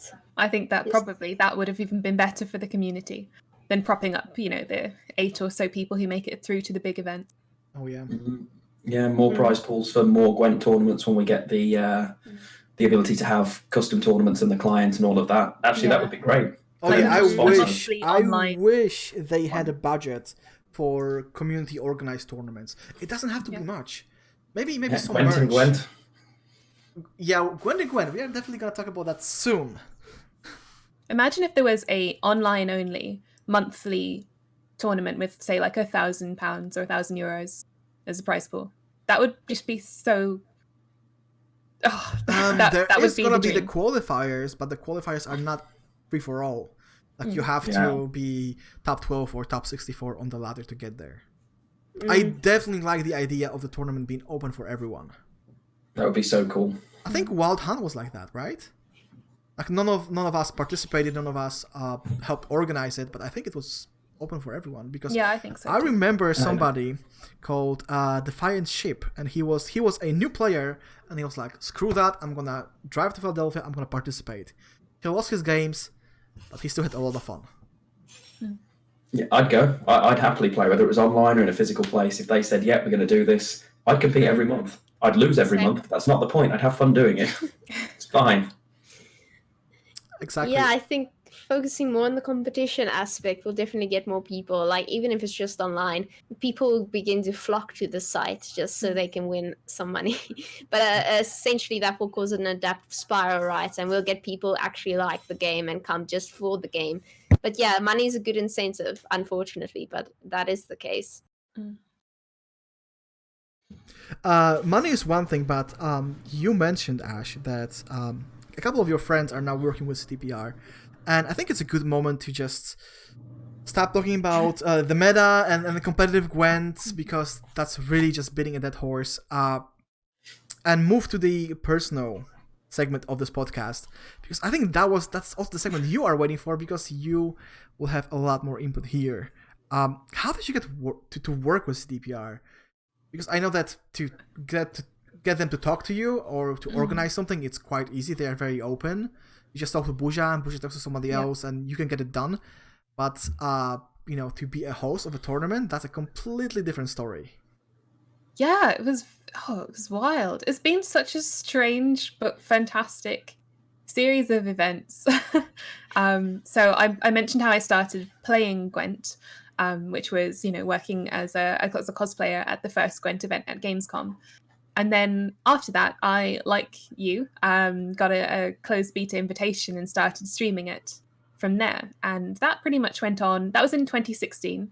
That went on for, I think, about a year. I'm trying to get my numbers right. Yeah, so it was around April, May time of 2017, when I got a message saying, hey, we want to start this thing called A Round of Gwent, which was the... I missed A Round of Gwent. I missed that show. Oh, it's so good. It was amazing. It was so much fun. So I started that. I actually had just finished university, and then they asked me to do that. So I was like, yeah, sure, that sounds great. So for a couple of times a month, roughly once a month, but sometimes maybe about twice a month, I'd fly out to Poland to go and film that, and that lasted until the Christmas of 2017. So yeah, I had about a year there where I honestly was gobsmacked, but I literally just got asked to host based on my stream.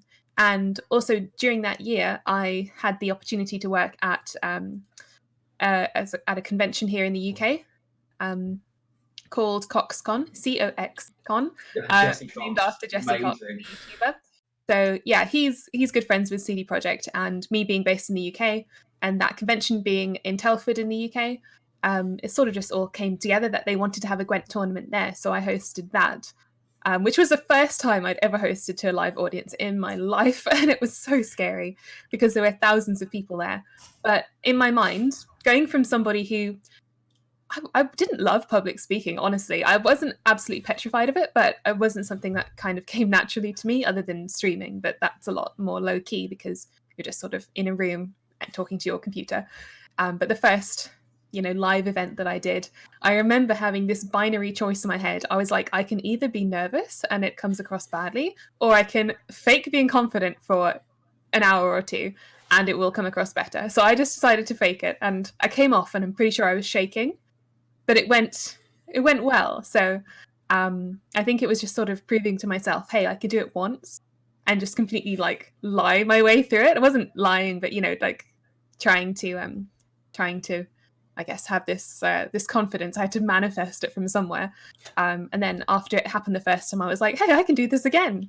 And it's interesting because I'm not naturally a very extroverted person, but if I know I'm hosting, I can save up all my energy for that event in a month's time and turn it up when I need to. So between working at that Gwent tournament at CoxCon and then also doing the Round of Gwent stuff, that's how I sort of first started hosting in 2017. Then throughout 2018, I was still working freelance as a host and streamer. And then I got lots of kind of odd jobs around the place. So I was quite fortunate. I got a role as a host of a esports TV show here in the UK and did some sort of more freelance gigs with other companies. So I worked with Pro Evolution Soccer, PUBG, and some other various different mobile games around the place. So yeah, pretty much all started from CD Projekt deciding to give me a go based on my stream in 2017. And then I've been making it up ever since.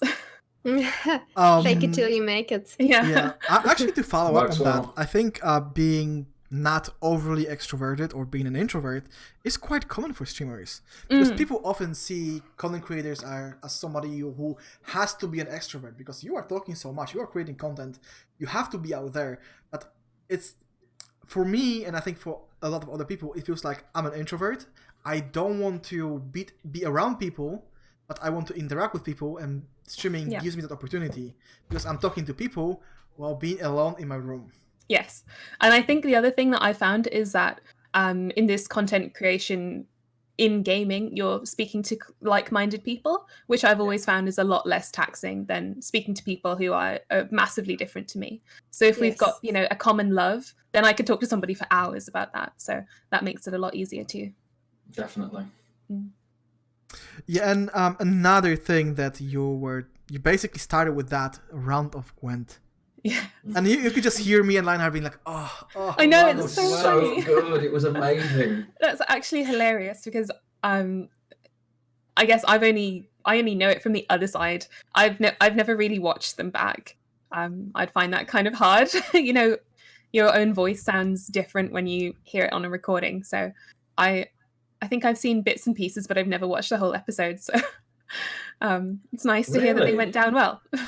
It kind of reminded me of Doug Cockle, the actor who played Geralt in the Witcher games, and he said, "I've never finished The Witcher 3." Yeah. But yeah, it was a great show, and the part of it that I liked the most was Beyond the Frame. Yes, that was honestly one of my favorite parts too.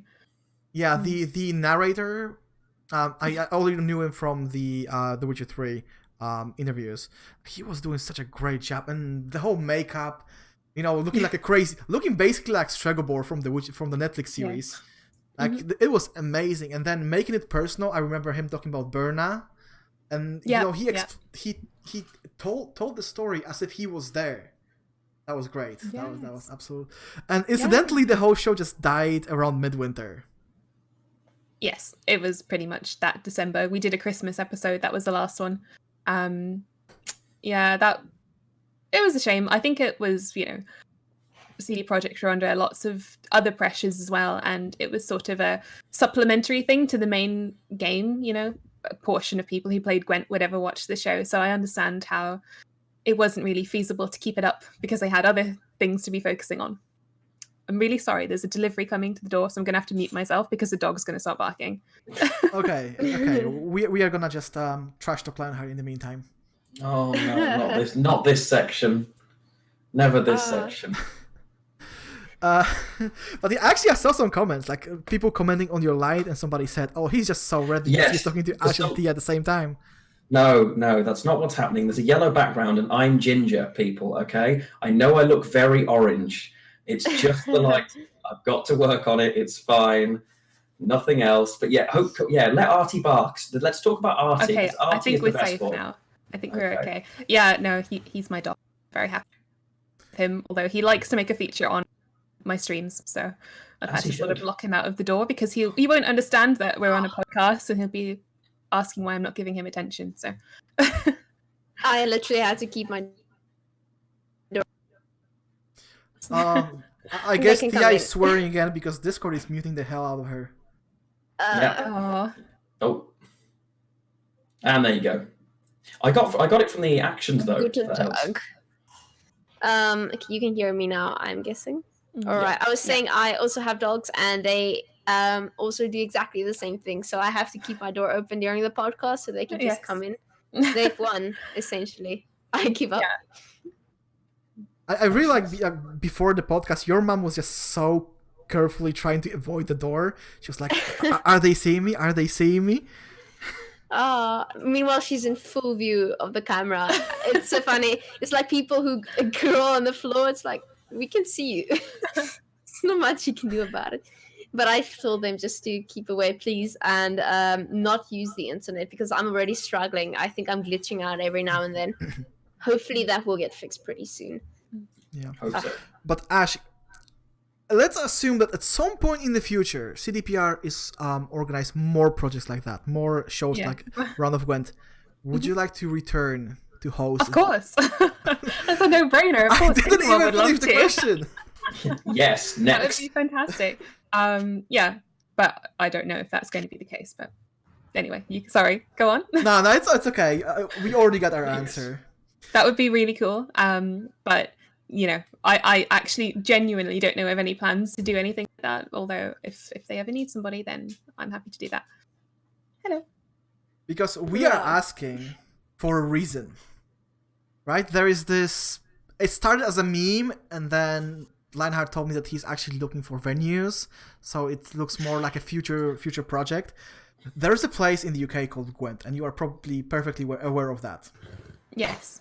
And we would like to organize an event called Gwent in Gwent. It will be a tournament, a community meetup in Gwent, in Wales. So the reason why we ask is, let's assume that we somehow managed to pull it off. Would you be interested in hosting that event?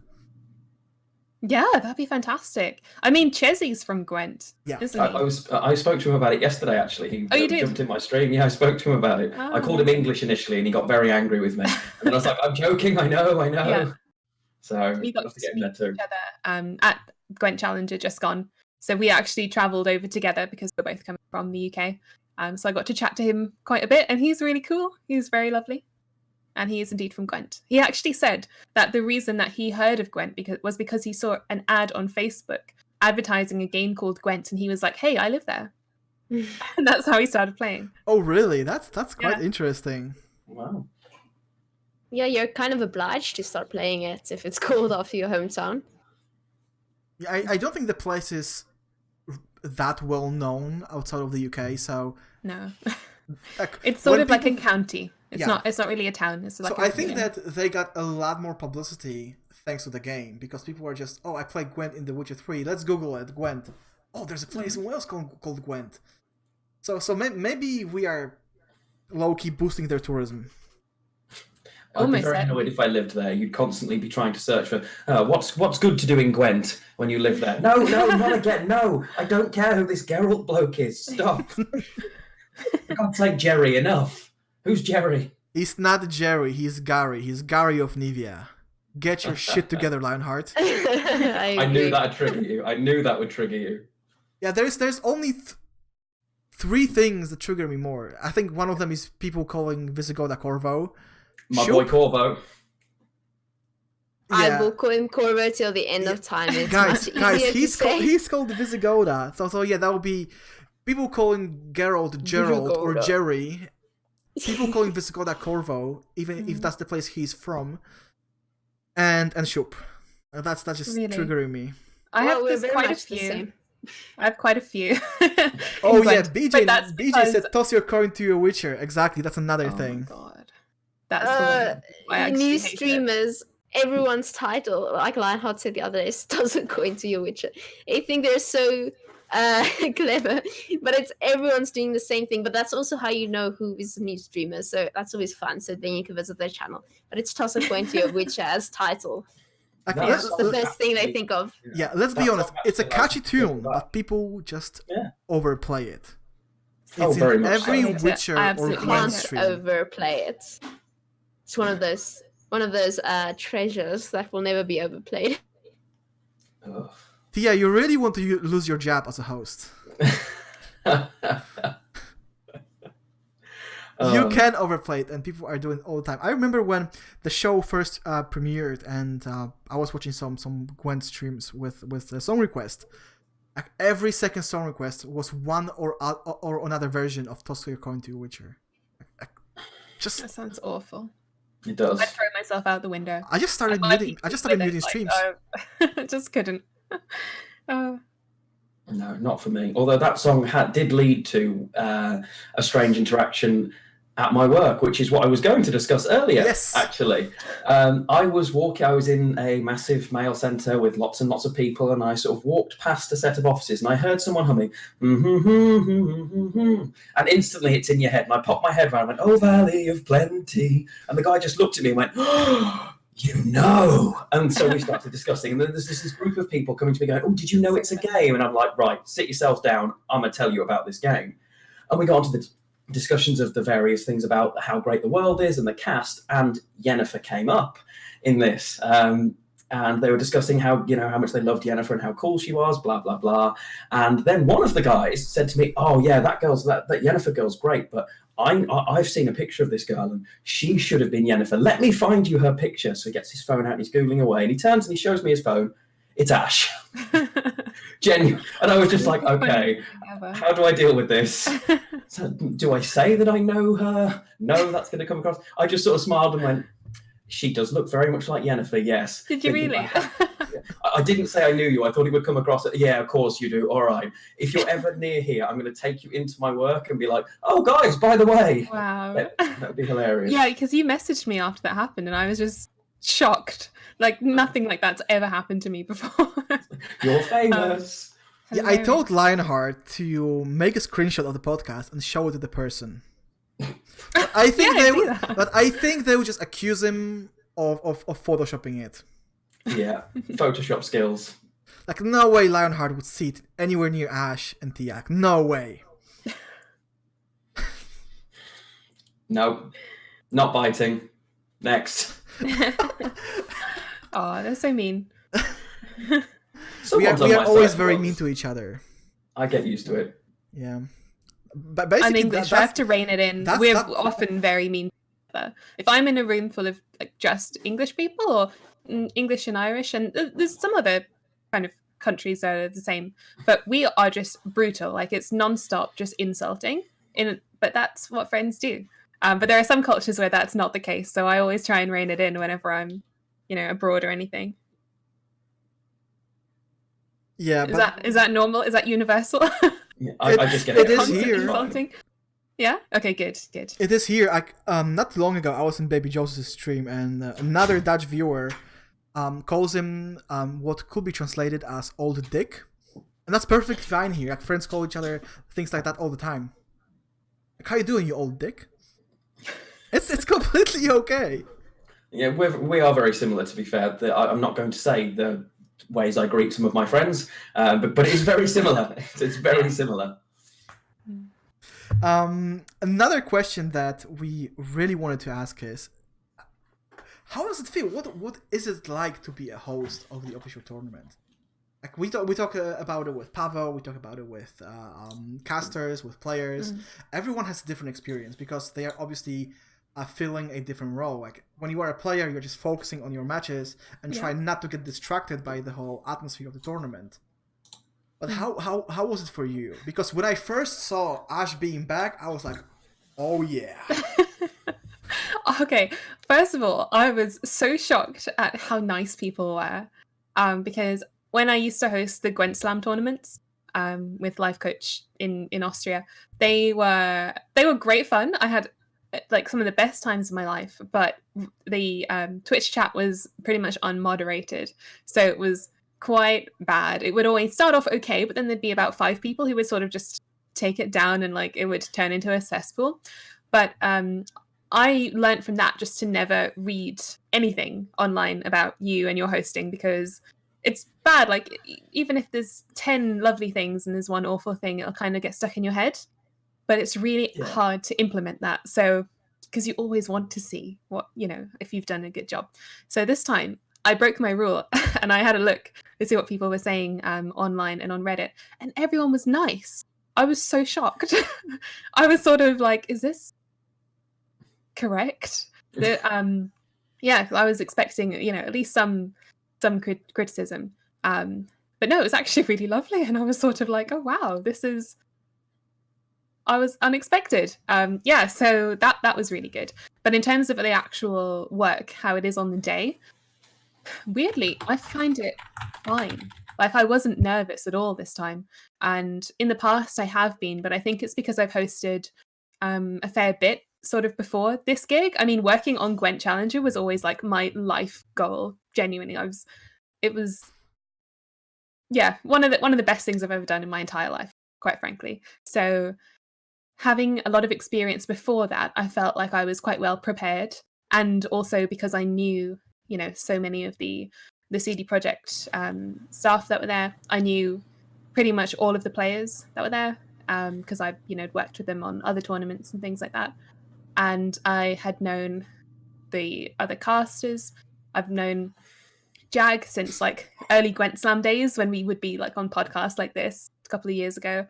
McBeard and Panda I've known for years. Flake I've watched since pretty much before he even started playing Gwent. I used to watch him play Hearthstone. So it really felt like I was sort of at home, I guess. Everyone's a friend, and it's just very comfortable. So I was, quite at home there when I was hosting. One thing I was wondering about is, when you are organizing essentially everything for a broader audience, there's always situations and jokes that are being thrown around with the audience never getting to see it. Do you have any stories like that? Oh my gosh, yes. Okay, go on. Okay, how do I tell this without offending anyone? No, it's not offending people. I just don't want to tarnish anyone's reputation. Oh. Use I'm fake joking. names if you have to. No, I mean, I Tell guess us everything. the Gwent slams were the most insane, quite frankly. We pretty much had like no sleep before any of the days hosting or casting because we were just partying in the night, quite frankly. So, you know, we were there. We had a DJ that Life Coach would bring, loads of food, and then loads of Austrians would just show up, like friends of the technical guys and their friends, because hey, it's like a mansion with a pool. So there would just be kind of me, the casters, the players, and then like 30 or 40 Austrians that we didn't know, which in a great way, like we had a fantastic time. And that would be the case pretty much every single evening. So any Gwent Sam where you see me on like the second day, I'm always running on no sleep and probably fairly hungover. So they were always quite exciting. There were a couple of incidents, which I won't go into too much detail about, where there were live streams. People decided to live stream during these after party things, and we had to pull the plug on those fairly quickly.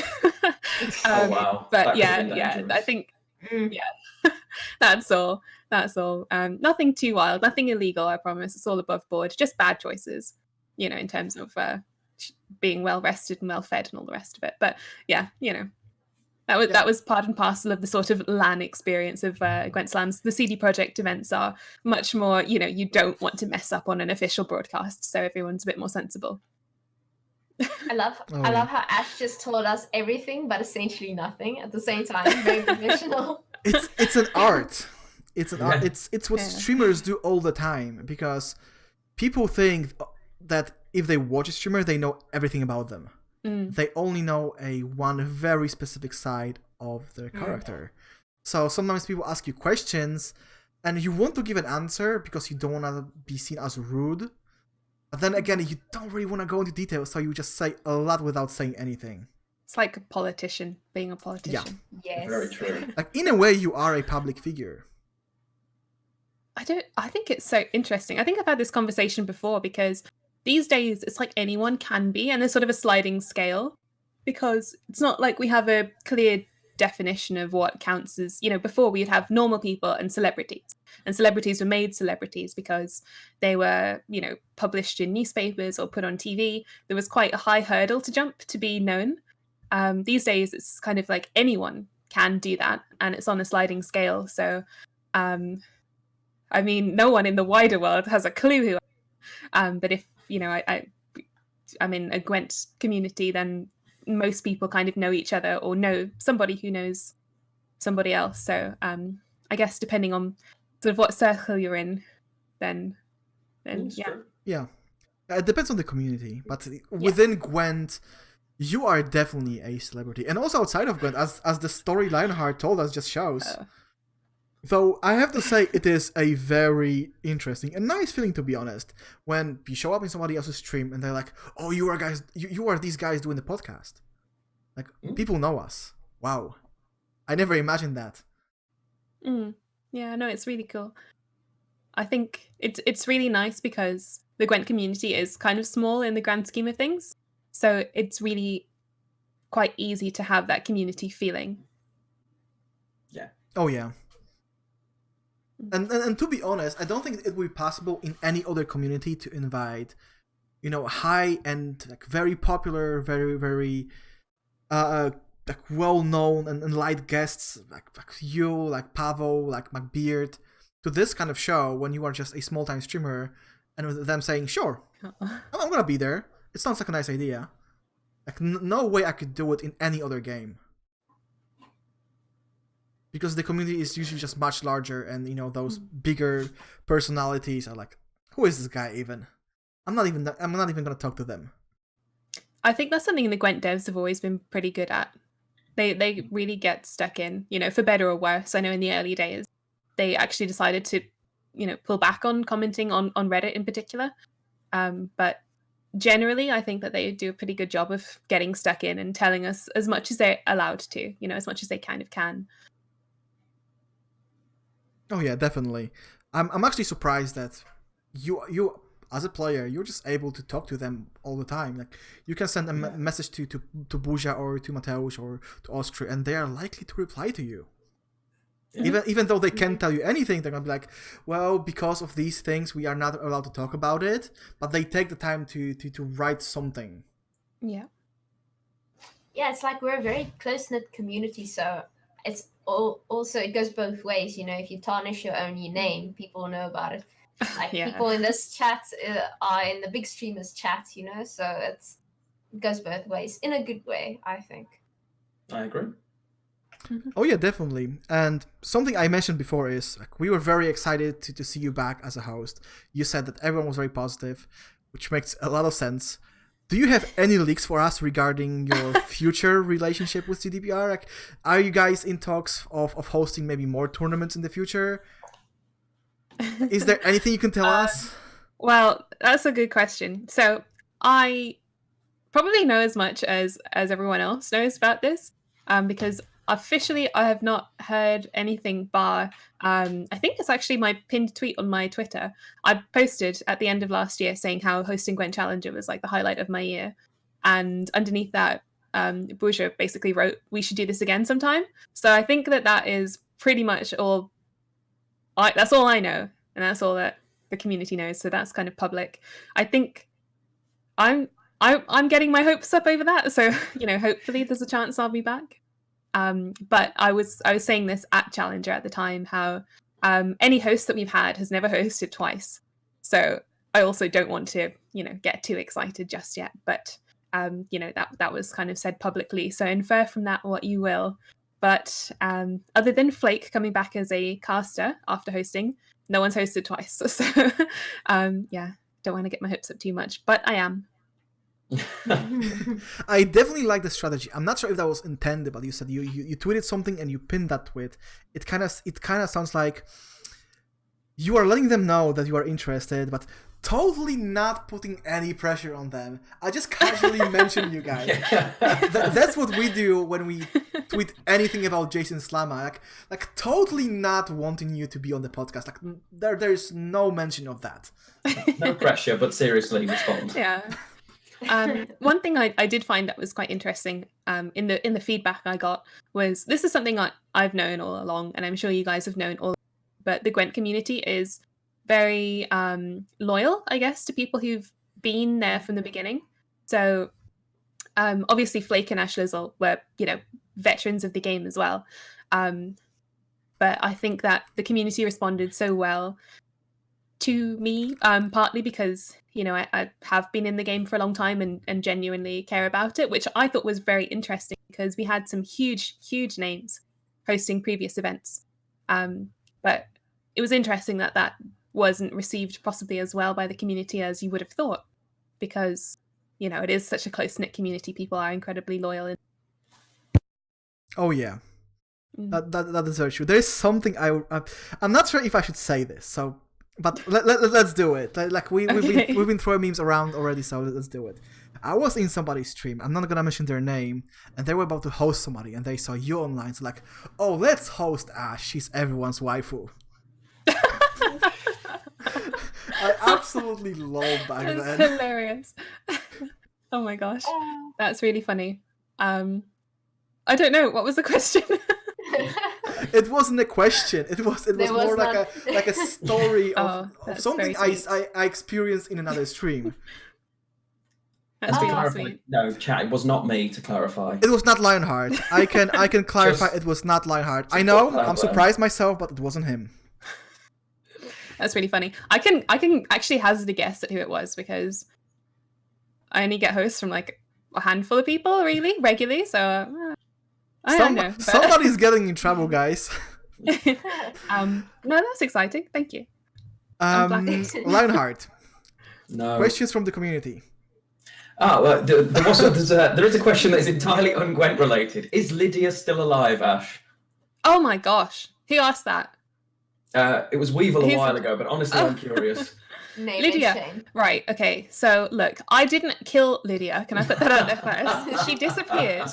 Disclaimer. Who is Lydia? She's like your follower, kind of helper person in Skyrim, who carries all your stuff. Oh, Lydia. Yeah. Yes. She's the What worst. happened to Liddy? I actually don't know. She was with me. I do have a habit of not being able to differentiate her from the enemy sometimes. But I don't explicitly remember seeing her dying, so I'm not taking the responsibility for it. That's all I'm going to say. I have to talk to my lawyers about this. Lionheart, anything else we have from the community? Nothing that I can safely ask, but guys, now is the time to ask if you have any questions that do not involve me. I'll give the questions that Lionheart has so nonchalantly skipped. Ash, they want to know how do you feel about associating with Ron Weasley? No. I was so confused there. It took me a long time to figure out what was meant by that. Actually giving Voldy a forum. Do not give Voldemort a platform, no. Apparently I look like a lot of people. There's genuinely a doppelgingers command in my chat now. Not kidding. Prince Harry, one of them. Yes, regularly. I regularly get Prince Harry. My chat call me Ron Weasley a lot. Multiple EastEnders actors, it seems. Serial killers, you name it. Apparently I look like them. So, yes, that's the one. Not apparently, you look like them. I mean, it's literally Ron Weasley look-alike there. Wow. Charming. Yeah, I would rephrase that question. I would rephrase that question because it's a meme, and I know that Lionheart is not too fond of it. And I know that Thea is very casually playing along. But yes, is it somewhat disturbing, Ash, to hear that this kind of stories, like people memeing about Lionheart? It's absolutely hilarious. Do you know why? Because I don't even know the half of mine and Lionheart's relationship. Oh, I can't believe you just did this. We've known each other literally it's so long. And everyone, I don't know, I guess most people think that we know each other from Gwent, but they don't even know the half of it. I hope chat is making notes. Yeah, I hope chat is satisfied now. I am so going to get you for this. Okay, guys. There is I was not going to say it, but before the stream, we are actually talking about this. And Lionheart was saying, kind of warning Ash that the community somewhat believes that Lionheart is in love with Ash. And Ash said, of course you are. We said we weren't going to do this. Oh, yeah. Guys, I'm going through a tunnel. Bye. No, carry on. It's fine. I feel like Lionheart is thinking that surgery could not come soon enough. Oh, kill me now. This one is a genuine blush, by the way, guys. Although, can I point... You know what? No, it's safe. It's fine. Thanks for clarifying. Yeah. I thought it was just the hue from the yellow paint. Yeah, that was my initial excuse, but now it's genuine blush. I can't believe you're all doing this to me. I thought this was going to be a nice professional broadcast where we ignored chat. No, this is throw Lionheart under the bus for apparently being in love with multiple people. Something to be ashamed of. Won't protect. Actually, I have actually made that argument. The idea that anyone would be in love with either of you and being shamed for it is kind of ridiculous, but nonetheless. Like, I have to say, the idea of this show and having both Thea and Ash on the podcast was quite exciting.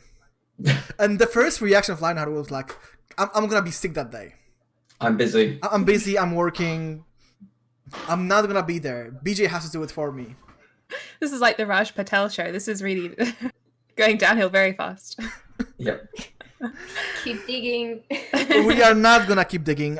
Any more serious questions for our guest, because we already crossed the 2-hour mark, and I feel like we can just spare Lionheart some more grief. So guys, any more serious questions? Because if not, then we're gonna go to the blog segment of the podcast. The what segment? The segment where you were about to sell out yourself. Yeah, nice and advertise. Oh, plug section. Oh, okay. What do we hope to get from upcoming patches this year? Crozier asked. That's a good one. I'd just like to see more regularity. I don't mind. I'd like to see a similar schedule for patches in terms of content patches that we've got for the competitive tournaments. I'd like to know that we're going to get one every 4, 5, 6 weeks, whatever it is, rather than just hoping we're going to get one. That would be interesting. Normally, I would say, oh, I want to see more balance, but we already had the ultimate balance a couple of patches ago, and it was not enjoyable at all. Yeah, people say we don't actually want balance. We keep Yeah. That's what I'm thinking as well. Like, what do people want? They don't know what they want. Yeah. You know, Reddit is like a high school girl. They change their opinion every single day. You just log in the morning, you don't know what it's gonna be. I understand. There's a need for like change and, you know, constantly having kind of fresh things to do so it doesn't feel stale. But trying to keep that balance too is going to be hard. So I think people need to, sort of come to terms with the fact that if you want constant change, there's going to be balancing, and therefore that OP or too weak. That kind of comes with, you know, constant changes. That's part of the fun, though, isn't it? Rediscovering what that means. I completely agree. Without it, it would be exactly what we had: repeated, stale balance. Yeah. I think that under the word balance, people just mean, I want the game to be good and interesting. I think they want everything to be feasible. That's okay. Like nothing to be unplayable. Yeah. No, that one's okay. Voldemar has actually asked a valid question. No way. May faint. Really? Arena rework suggestions, because Arena in Gwent is the most pointless thing right now. It's not fun. It's very arbitrary and it doesn't work. How does anybody have any idea what we'd like to see? Do you guys have any suggestions on that? First of all, I would like to see Arena giving you daily crowns. Completely agree. Yes. Like there is no reason why that's not the case. I understand why it wasn't the case back in beta, because Arena was very generous and crowns were giving you in-game currency. Now crowns give you something else, so maybe they should look into it. Yeah. Yeah. It's an incentive for me to play it when I can play ranked, you know, which will actually get me somewhere. I mean, unless you're hopelessly far behind and you decide just to play Arena for the rest of the season, but other than that, there's not a lot of incentive going on there. True. Yeah. Crozy has just suggested monthly Arena leaderboard or King of Arena or something for that. I'd love that idea. Most victories in Arena in a single season, or most 9-0s or whatever. I think that's fantastic. Yeah. That could be interesting. Yeah, definitely. We need more competition. Yeah, I see another question from Hamzanovsky. You see a lot of Gwent players switching to Legends of Runeterra. Do you think Gwent still has the ability to attract card players? I'm gonna start with Ash. Oh no. I think, you know, the launch of anything is going to attract people. I saw the same with Artifact. It just siphoned loads of people initially. So, you know, Legends of Runeterra, it's going to be taking, you know, people in the beginning, but whether it's a good game and a healthy game is really going to determine whether they stay. Gwent doesn't have that sort of launch impetus anymore, because it launched a long time ago in sort of a slow fashion, if you know what I mean. It wasn't a huge initial push for the game that we have today. So I think that ship has probably sailed. But there are other opportunities which definitely could be utilized within Gwent. So obviously World Masters, like properly marketing that, coupled with the success of the Witcher series and the Android release. That's going to be a huge thing. But I think that comparing it to what Runeterra is doing right now, I think Gwent's kind of missed the boat on that one. Yeah, I think if you... somehow, I don't want to say official, but it was a sort of launch push, was the open beta, because there was a lot of marketing around that. A lot of people got invited. A lot of people heard about Gwent for the first time back then. And then we had Midwinter, then we had the whole Homecoming thing. So yeah, the initial hype around Gwent kind of died off. Yeah. I think the best thing Gwent could do, though, was just to try and maintain as healthy of a game as possible to retain people that it already has. And then, you know, people will probably come in slowly over time if the game's in a good state and stay.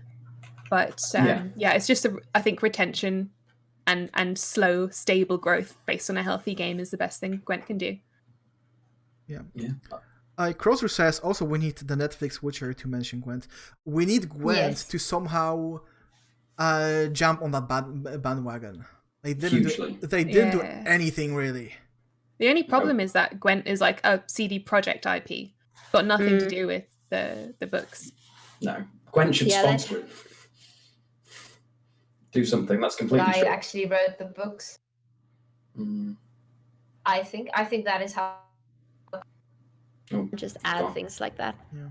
Again, can you hear me? Yeah. Yeah, you're okay now. Crosser is right.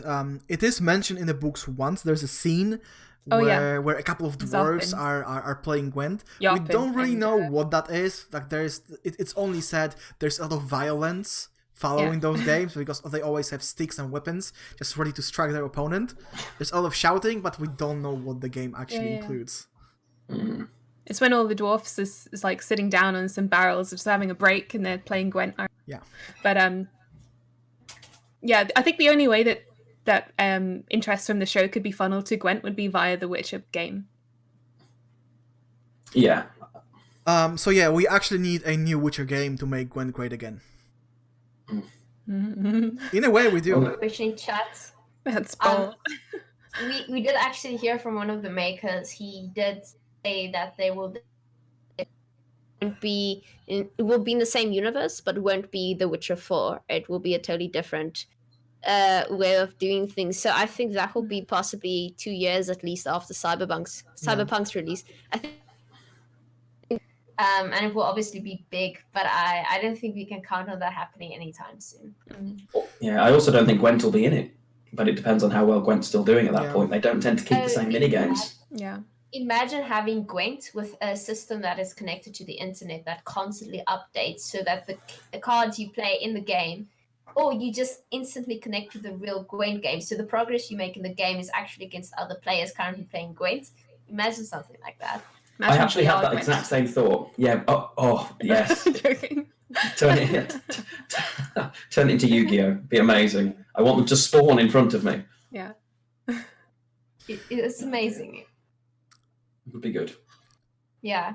Like logging into the Witcher universe before you're allowed to play Gwent, actually traveling to a different town. I think that would be cool. But anyway. Sold.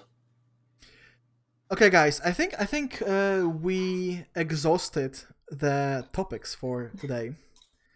So now is your moment to shine. Now is your moment to promote your stream if you feel the need to. And we are obviously going to start with our guest. Ash, where can people find you?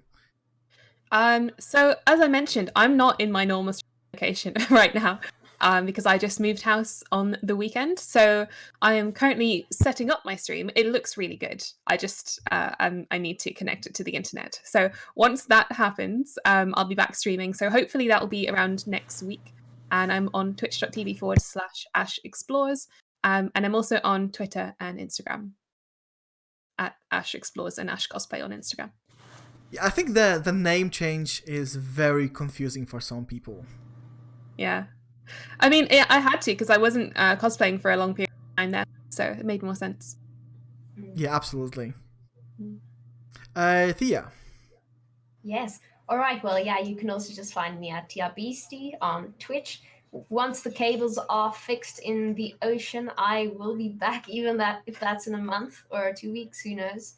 All my details are there, and if I do manage to get onto Survivor South Africa, you can stream that on show. Let's keep our fingers crossed. We don't know yet. And thanks for watching. Lionheart, my dear friend, my good man. Well, this has been an experience, guys, and I can't wait for my next stream where I get multiple clips of this continually posted to me. I love you all. You can find me at /Lionheart on Twitch, Lionheart__ on Twitter. I will be out of the world after next Thursday for a little while, but I will be posting sort of post-op updates from the delights of my hospital bed on Twitter. So if you're interested, please follow there. I will be having quite a few streams in the next week in preparation because, as promised, I will finish Star Wars. Probably tomorrow. We will play until it's complete. As as much as it pains me to admit, I'm now kind of in love with the game and it hurts. So I want to get that finished. I will do that. There'll be some more Gwent, maybe even this evening. So yeah, I will be around for a little while. I will be back as soon as possible. And yes, feel free to check me out. Thanks for watching us, guys. Okay, guys, if you want to find me, you don't really have to look very far because you are on my channel. So I'm going to say, if you want to get notified whenever the podcast is live or whenever I'm live, you can just follow here on Twitch. And if you want to stay in touch also off stream, follow us on Twitter at Novigrad Podcast. If you want to get access to early announcements and probably some more perks in the future, you can join our Discord. And this episode and all the previous episodes are available on our YouTube channel, Merchants of Novigrad. The links should be in the chat. So once again, Ash, thanks for being here. Really, really appreciate you being our guest today. Thank you so much for having me. It was really good fun. And Lionheart and Thea, thanks for helping preparing this episode and for hosting it in such a nice and professional fashion. It was an experience. Guys, we are gonna rate somebody in a moment. It should be Villa if he's stream, but I'm actually not sure. But once again, thanks for watching. Thanks for chatting with us. Thanks for being here. As I said, the episode is going to be available on YouTube in a couple of hours.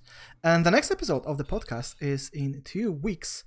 And I can tell you that our very likely guest is in the chat right now. So you may try to figure out who that is. So once again, thanks for watching. Thanks for being here, guys. We will see you later.